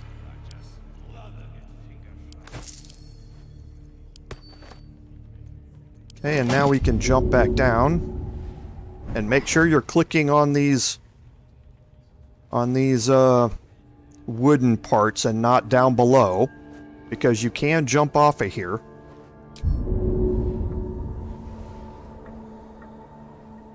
Okay, so I'm going to try and move back and see if he can jump up there. It doesn't look like he can. There's only a vase up there. to look at. Anyway, you don't have to jump here. You can just use the box to climb down. And now you're here inside the storeroom. The door's locked behind you. There's a whole bunch of smoke powder barrels in here, some crates, and there's a locked chest down here. So we can jump down here. And he's probably going to take some damage in doing so. You don't have permission to be here. You're about to be ejected. Interesting. Okay. So I've never seen that happen before. I don't know why that triggered Priestess Gut over here in an entirely different room. That was rather strange, but not gonna push my luck. Gonna travel across over here and climb back up and rejoin the rest of the group though.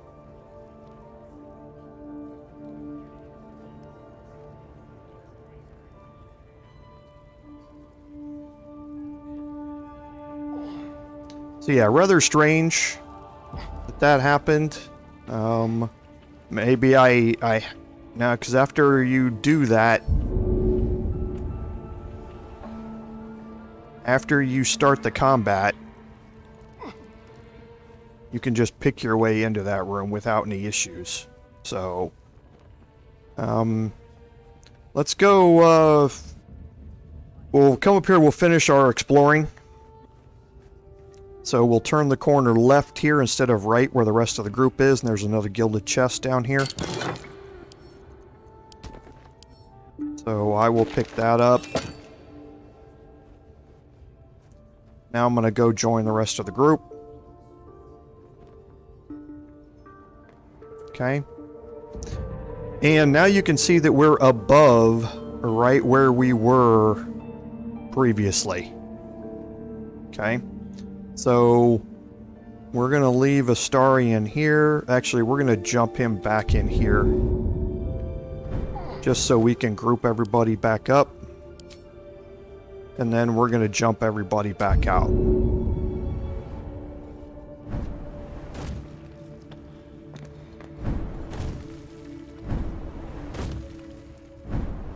Okay, good. So everybody made it. Now you can see from up here that there are a couple of ways back down. There's that ladder that's over here that we came up.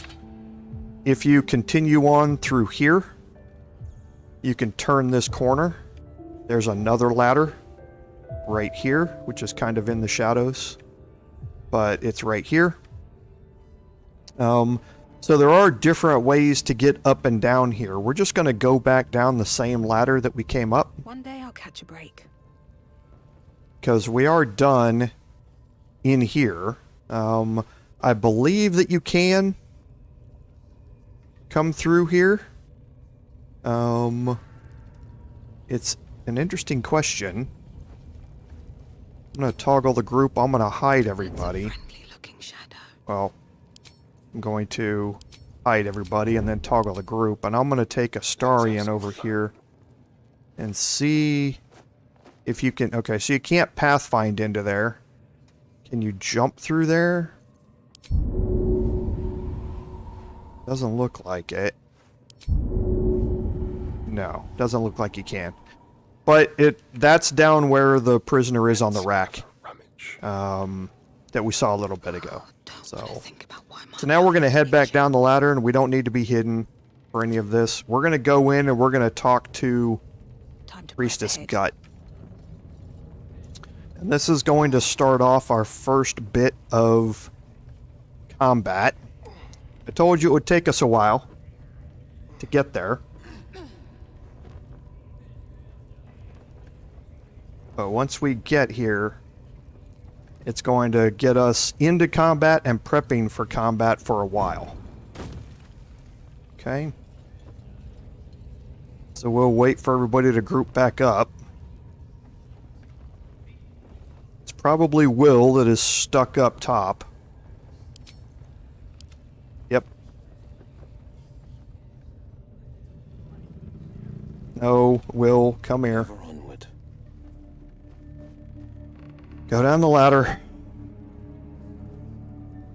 Will's one of those that just tends to get lost quite a bit.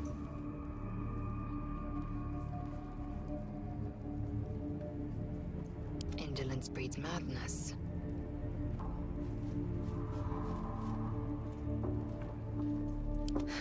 And once Will gets over here, we'll group everybody back up.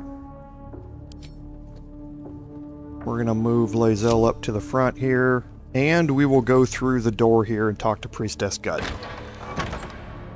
Okay, now we're going to bring everybody inside. Very well. Then we're going to close this door behind us.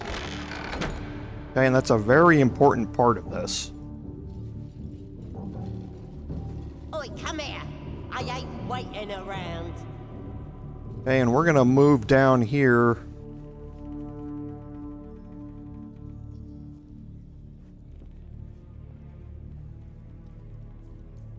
Okay, we're going to put everybody in hiding.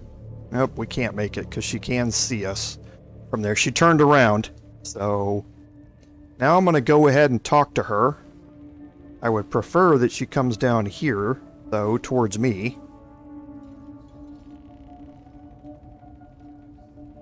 Okay, but we'll go ahead and talk to her. I want to have a word. Another special visitor. You've been touched by the Absolute, haven't you? Priestess Gut needs to touch you, too. Hold out your arm so I can mark you.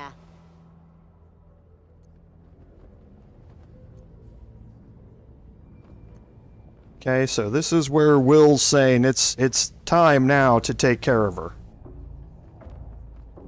And I don't think I want to take the brand here. Or do I? Oh, I might as well. Why not?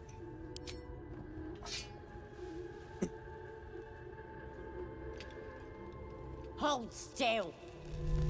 As the pain muddles your thoughts, your minds become entangled. And we've already been through this cutscene a few times.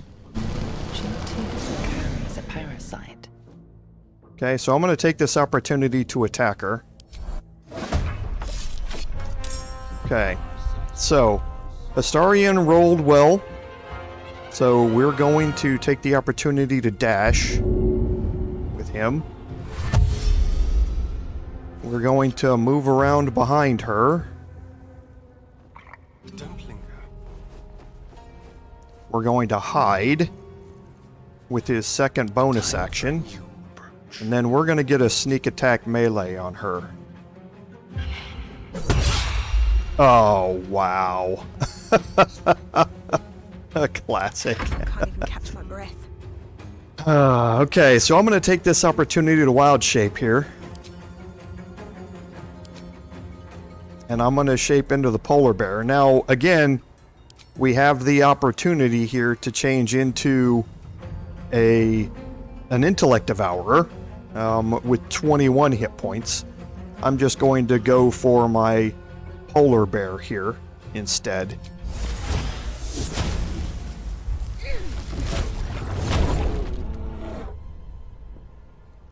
Okay. And now I'm going to see if I can get an attack off. Okay, good deal. So that's going to end the turn. Okay, so Astarion got his 2 turns off and got her with Bane. Okay, so she threw a potion of sleep and put herself to sleep. So now I'm going to get around beside her, and I'm just going to do a menacing attack, and this will probably end this if it hits. Goblin Priestess bled dry, and still the blade thirsts. So Will's going to wake up here in a minute. Okay, and now you can see... Why does that say Mind Flayer Tadpole? Oh. There's a Mind Flayer Tadpole here. I have never seen that. I've never seen the tadpole. This might be something new in patch 9. When you kill someone who has a tadpole, I've never seen it actually come out afterward. You picked the wrong fight, friend. But we will certainly kill it. Interesting.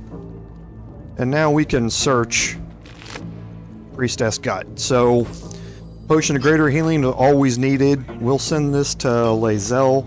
Scroll of Burning Hands to Wyll. The Absolute's Warboard. It's the Word of the Absolute. One, it's a +2 armor class shield, just like normal. However, the Word of the Absolute, branded targets receive a +2 bonus to armor class. Unbelievers get a -1d4 penalty to attack rolls and saving throws. Okay? So, it allows you to, basically, you get Shield of Faith whenever you're wearing it. If you're an unbeliever, if you're not branded, then you get Bane cast on you, is basically what it is. So we will pick that up. Then you have the Absolute's Talisman. The Absolute's Talisman is, again, when the wearer has less than 25% of the hit points and deals damage, they gain 1d8 hit points.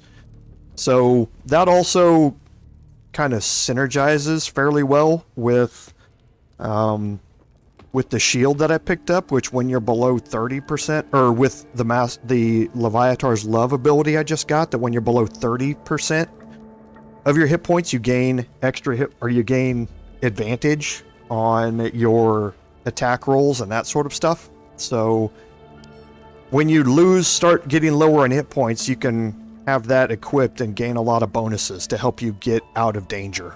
So you can read this note here, and it talks about Halsin, and it's talking about that they've got him captured, and then the Priestess's Key is going to open up a door here in a second, and the crude mace we can give to Wyll, but it doesn't really matter.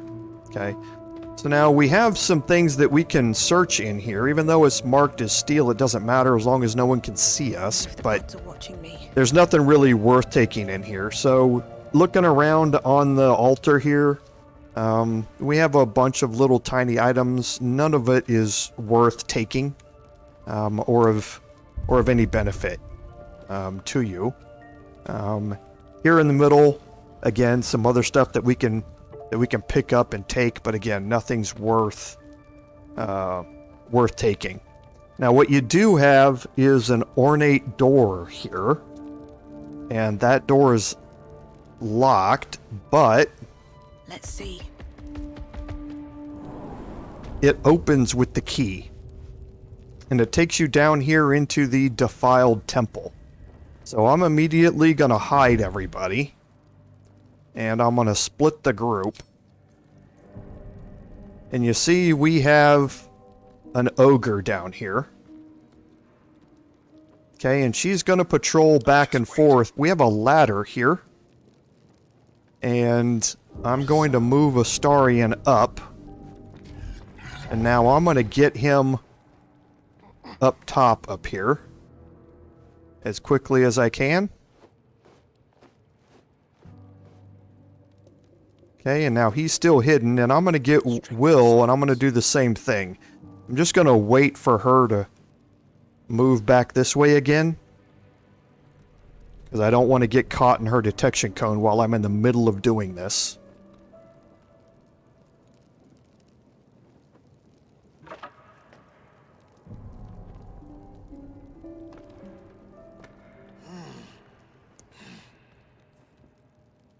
Okay, and I'm going to get Wyll up here on the high ground as well. Okay. So now I'm going to initiate this with Astarion with a ranged sneak attack. Okay.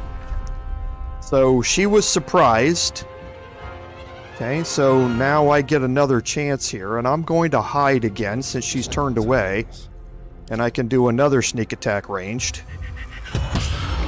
Okay, and you can see she now has Bane applied to her. for 2 turns. And now I can get other people into the fight here. So I'm going to cast Eldritch Blast for a 91% chance to hit. Okay, and you see it knocked her 4.5 meters over. I actually didn't want that because now her detection cone is going to keep me from moving up with everybody else. But I might be able to work my way around here.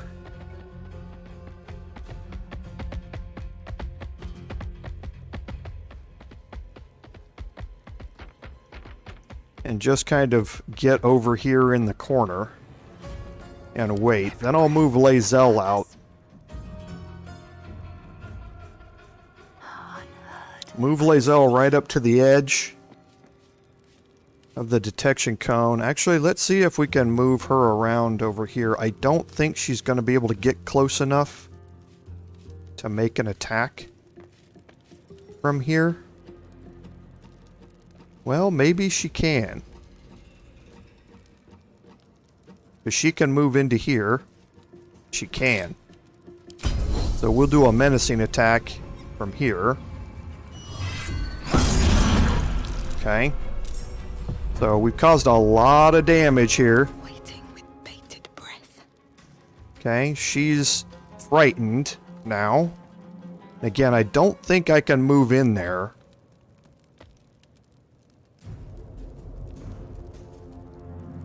But let's see how far up I can get anyway before I get knocked into combat. Because I just can't... The detection cone's still there, I think. I just can't see it. Yeah, see, it's right there. Okay. So, I can try and hide here. I've got nothing else to do with my bonus action. I could use my ink blot and try and hide, but I've got another bonus action. Might as well just try and hide here, and I can, so that's fine. I'll just end my turn. Now Wyll is here, and he's going to again try and use his Eldritch Blast. Okay, and that knocked her back a little bit more, and now he can cast Hex, and he's going to try and hex her Constitution.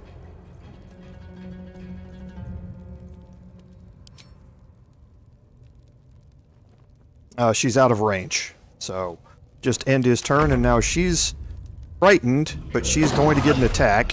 She threw a stone at Lae'zel, and Lae'zel's gonna follow that up with only a 36% chance to hit. Okay, so she did miss. Going to Action Surge and try that again. And missed again. Okay. So I will Pommel Strike here. Alright, so that did hit. Nothing will stand in my way. Don't now I can move up here and attempt a claw. And now Astarion's hidden. So should be able to get a sneak attack range. Now it's outside of normal range here. So I can dash. And I can get down here and see if that gets me close enough. I don't think it will.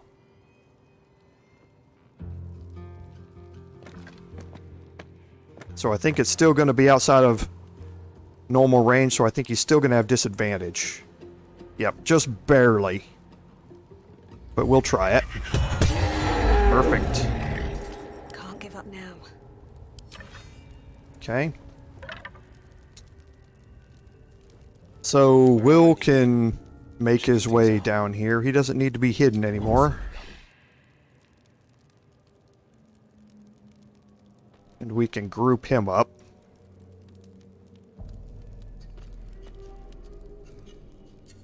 Come here, Wyll. Your pathfinding is horrible. And I'm off. Okay, now we'll group everybody back up and we can search the gilded chest here. Ilmater's Aid. We'll take a look at that here in a second. There's a bunch of stuff that we can search in here. And again, it's all marked as steel, but there's nobody here to see us. So this potion of greater healing is going to go to Lae'zel. And these will go to Astarion. Okay, we have the Priestess's Journal here. Okay. You can lay down on the bed if you'd like. Doesn't really do you anything. Okay, we do have another book here. Okay, a scroll of flaming sphere, that's really good.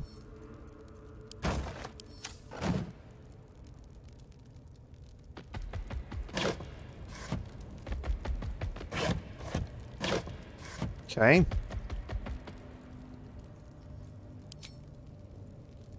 So now we can just finish up searching in here a little bit.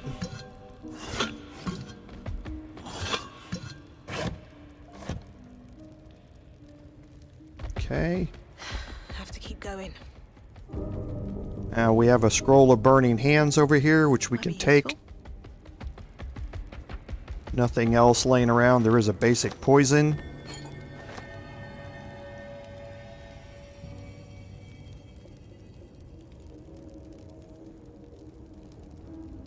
Okay, well, there was a perception check there. Oh, this pouch on the ground.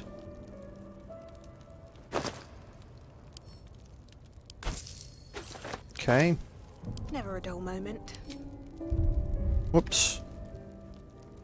And now we can make our way over here and continue searching around through some other areas. We do have a scroll on the ground here. If you hold Alt, there's the scroll of Melf's acid arrow. Some books.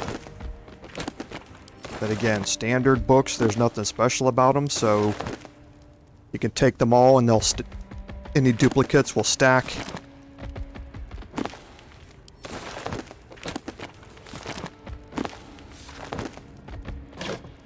Okay.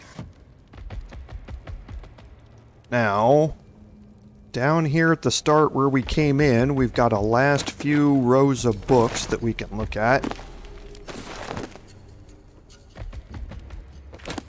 And then we're going to do some inventory management real quick. Okay, so we're going to move all of these books over to Wyll. Just because he will end up selling them all.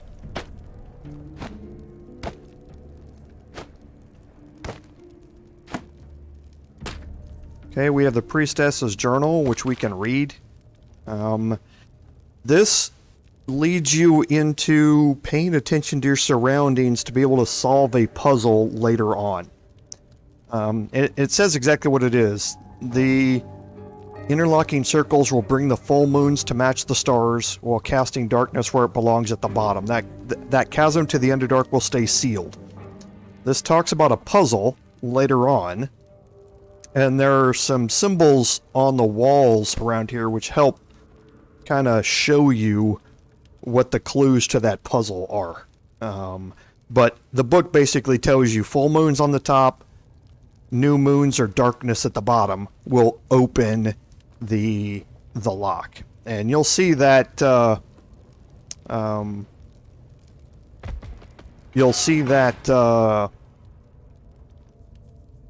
that puzzle later on.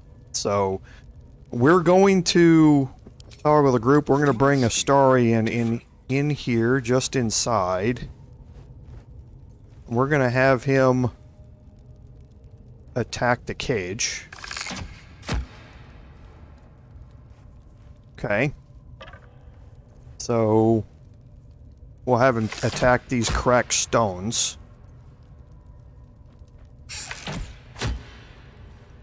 Okay, one more.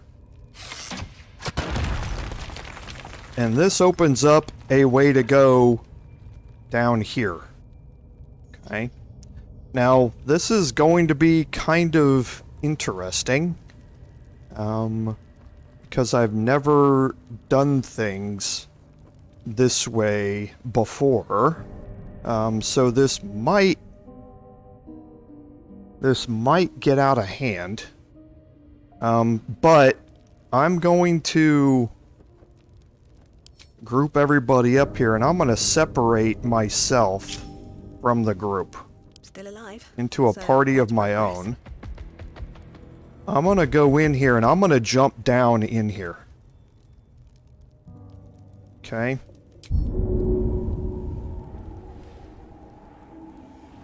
And you can only jump down into a specific spot down here, like right over here, and you will take some damage doing it. Okay. I'm slipping away. Help. No one stopped me yet. Alright, now that I'm down here, I can use a level 1 spell slot to Lunar Mend, but I'm not really interested in doing that. I'm staying in wild shape for a reason.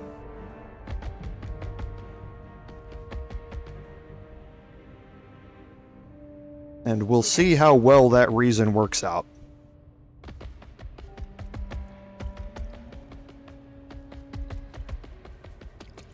Okay, so you see that there are some spider eggs down here.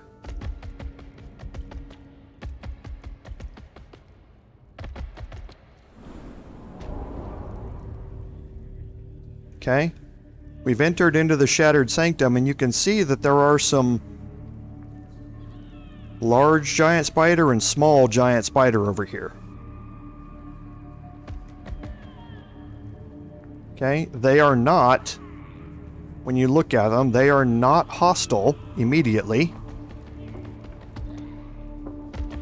Okay, so... Yes, my desire. Closer, my sweet. I will wrap you and bind you and bite you and eat you. Okay, so now I have some checks here. And either one of them are charisma, so I'm not going to get any bonuses here. But one of them is you should eat a goblin instead. They're delicious. Okay, it's a DC of 10, so I got a 50-50 shot here. And this guarantees I'm going to fail it with all the nat 20s I've rolled.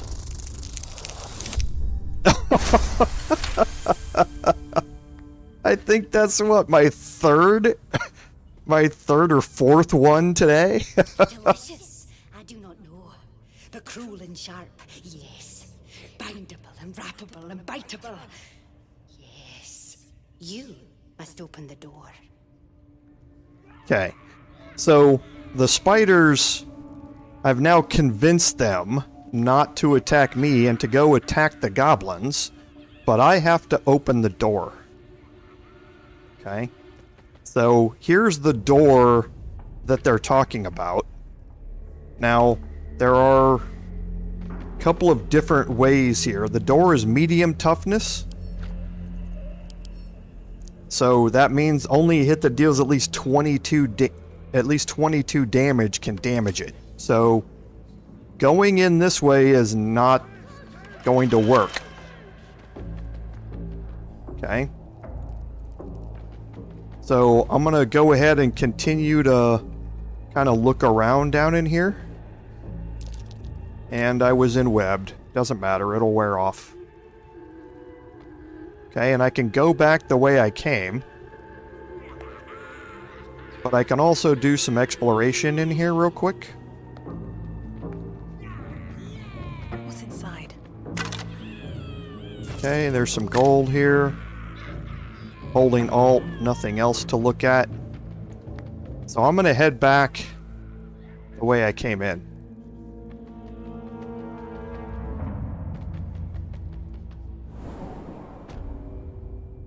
Okay, now I do have really high strength here, but I don't think I can make it out of here in my polar bear form. I will just try it. That's the only reason I'm moving this way, is to see if I can.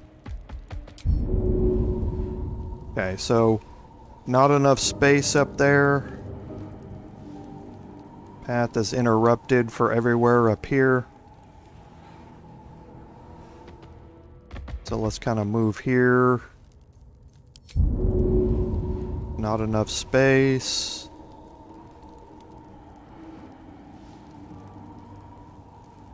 Whoop. Here goes nothing. Nope, that didn't work. Okay, so what you can do here, however, is again, now that I'm trapped down here, I can just fast travel out of here. I think. I've never actually tried this. I don't think anyone is hostile outside, but if they are, this is going to get very bad. Okay, so they're not hostile. So now I can make my way back in.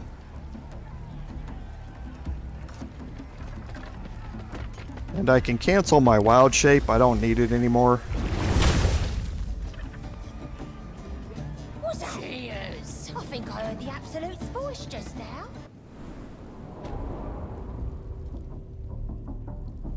Okay, and I'll make my way down back in right where I came from, and I'll join up with my group again.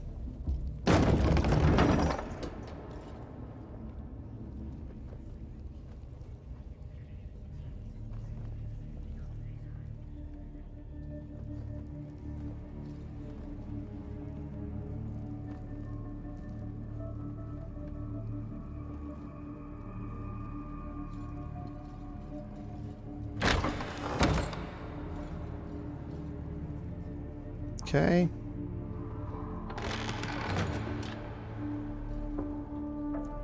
And I go in through the ornate door here, and again, I close the door behind me because the door is red, so you don't want anybody to see you work your way in here.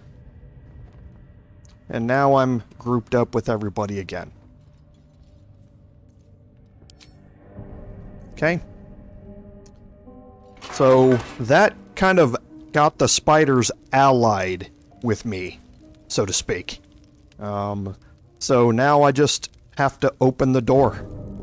Open that gate for them to be let loose and fight on my side. Which is a rather interesting proposition. So now we're going to head back out here.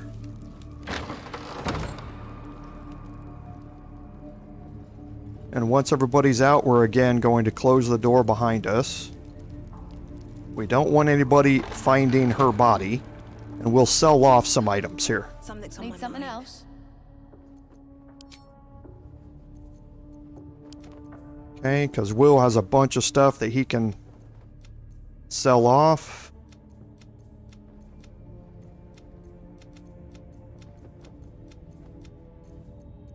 We'll just do a quick check. See if there's anybody else. Doesn't look like it.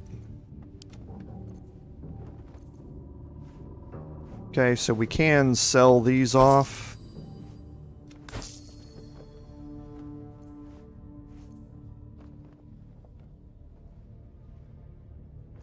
Okay, so as far as the shields go, again, the glowing shield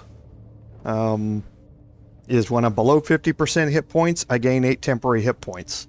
The Absolute's Talisman is going to allow me to, when I'm below 25% hit points, gain another 1d8 hit points. So synergizes really well with that. I can keep the Lesser Restoration Amulet in the background in case I want to use it. Ilmater's Aid.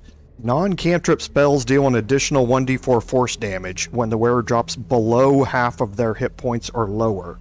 So, again, another one of those 50% or less hit point things. I'm already wearing something that I think does better for me in that respect than this. But this is something I'm going to save for Will. Because he can then do an additional 1d4 force damage for every magic missile that he casts.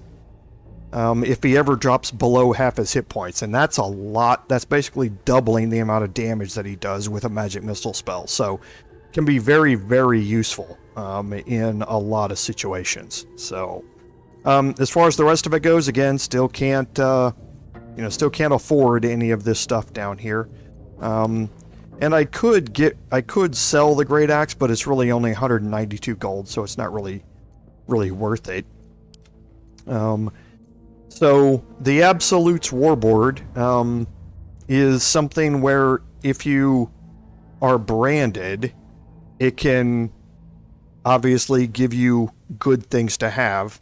I think my glowing shield gives me better opportunities to synergize with other things that I'm wearing than the Absolute's Warboard, but it's something to keep, you know, for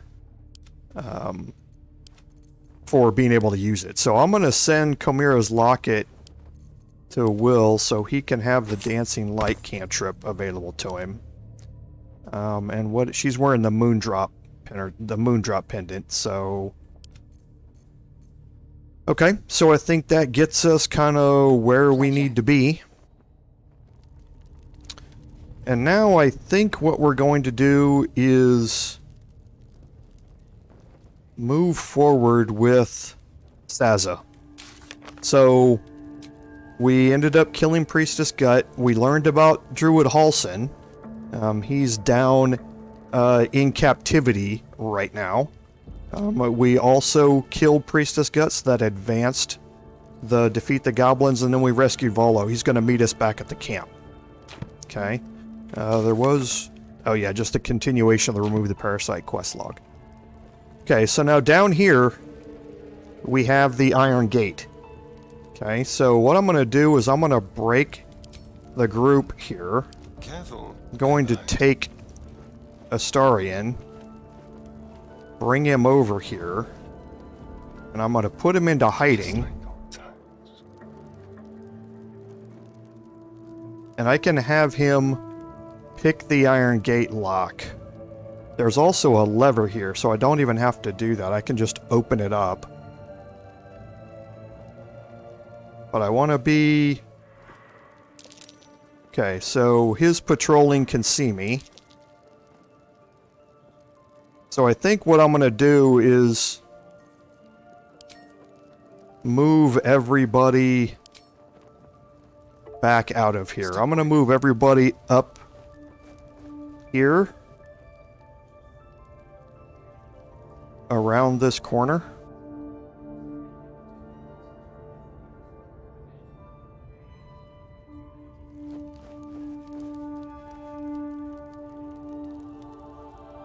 And just kind of move them over here real quick. And now I'm going to put everybody into hiding. I'm going to toggle the group. I'm going to take Astarion back because I'm not entirely sure what this does as far as triggering combats. So, if Astarion gets into a fight here, I kind of want this to be limited a little bit.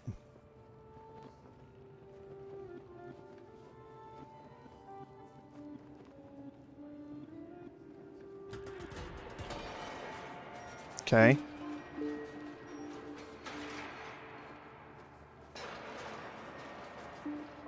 So the gate opened.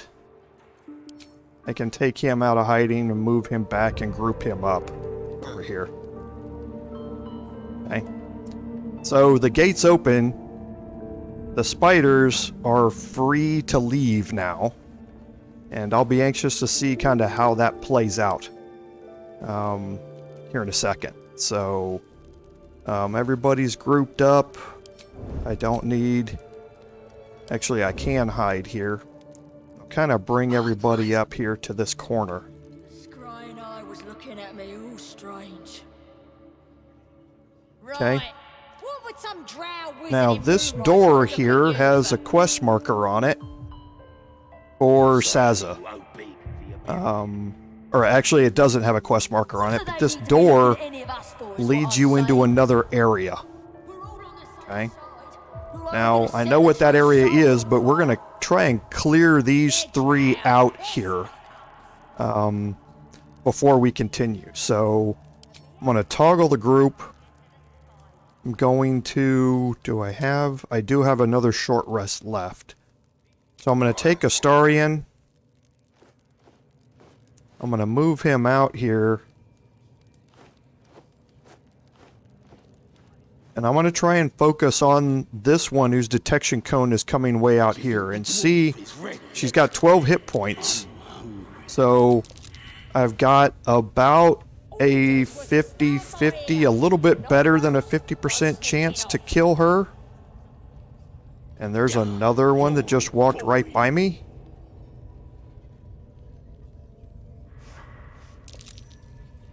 You've been cooking lights in here.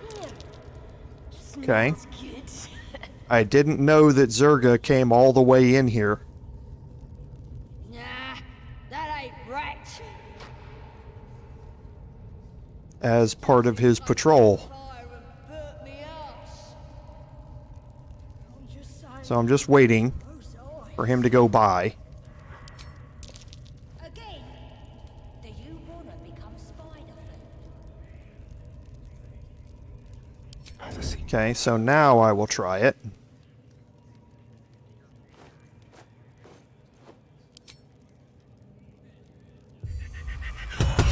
Killing someone is one way to get a guard's blood pressure up. You're destined for the cells, if you're lucky.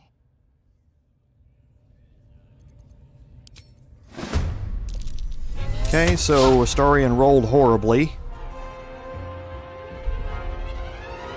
Okay, so now I want to try and take out Sharp Eye Neff here. Because this one's going over to the war drum here.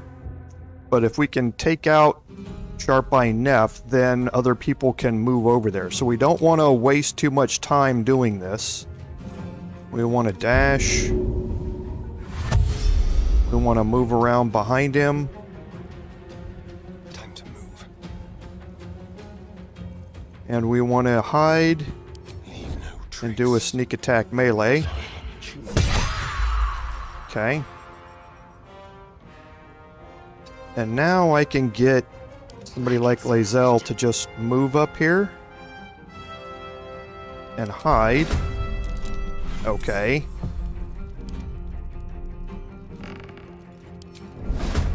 Oh, jeez. Okay, that's not what I wanted to have happen. For some reason it put everybody in combat, even though they're all the way back here. Because now she's going to have a chance to hit the war drum.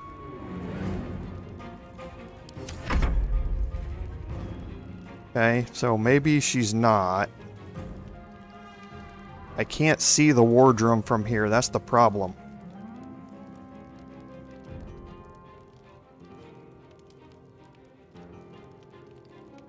Best be on my way. Yeah, I can't see the war drum from here. So I can't attack it, and I can't attack her. Yeah. Oh, I can attack it. It just didn't hit it for some reason. Well, she's going to call reinforcements. Oh, she didn't.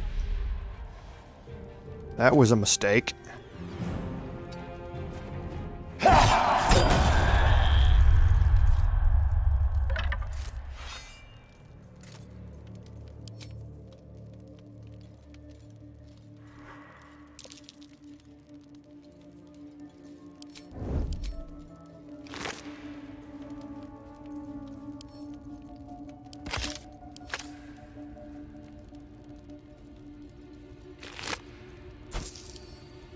Okay, I want to loot these fast. I'm done. I can't wait to sleep. Before anybody comes back and finds the bodies. So now we're going to get out of here. That doorway leads you down to the prison cells.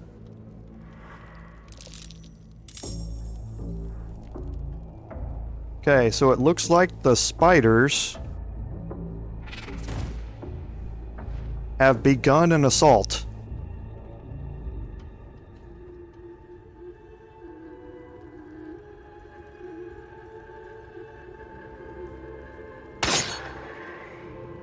I think that is what has happened here.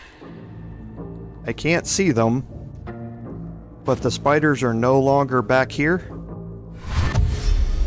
I think they've started attacking these goblins. So we're going to stay out of this fight. We are not going to get involved with this.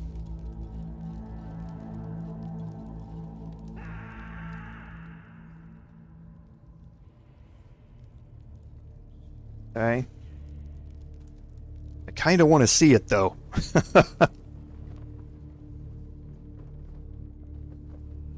Let's make our way out here. Let's climb the ladder again.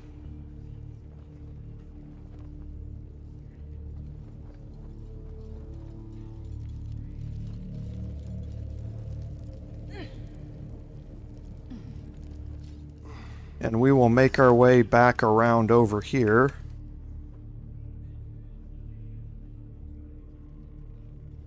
And see if we can see what's happening with the spiders here.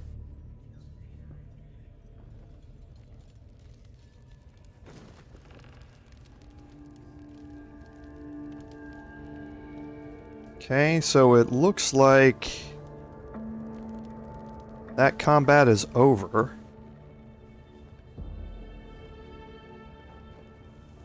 I can't see the spiders anymore.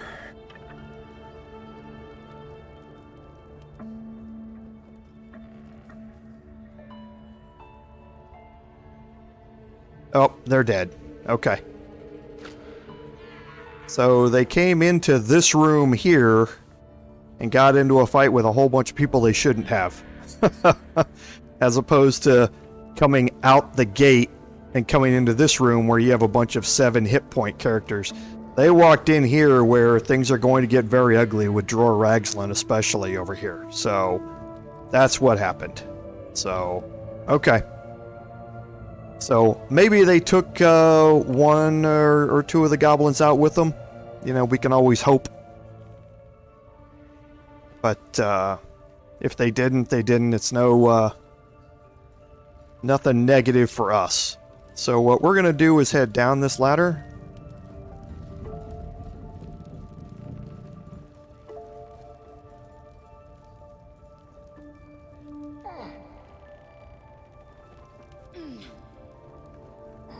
And make our way here.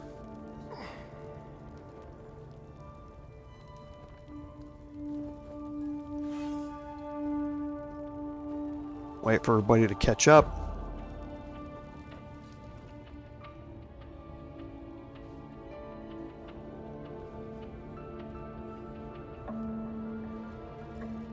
Okay. We're going to end up right here, and here's where we're going to save. We're going to start off next week by entering into this area and going and talking to Sazza and this drow over here. Never done a playthrough where we've used Sazza to talk to the drow. I've always started off by sneak attacking Minthara, who's the drow back here. But we'll see how this goes. I'm kind of anxious to see, because I know we have Scrut in here, who has a lot of hit points. The Scrying Eye will alert other goblin forces around us. There's also a war drum in here, right there. And the Drow Minthara and another goblin are over here in the corner. So it's going to be a heck of a fight that we'd be getting into if we go in this way. Oh, and it looks like Zerga also patrols over here, so it should be kind of interesting. But I think we're going to start off next week with this encounter. One way or another, we'll see how it goes. So starting off with some combat next week should be fun. So again, on that note, I'd like to thank everyone for joining me today. As always, without your support, none of this would be possible. This is Commander Jorval saying, until next time, fare thee well.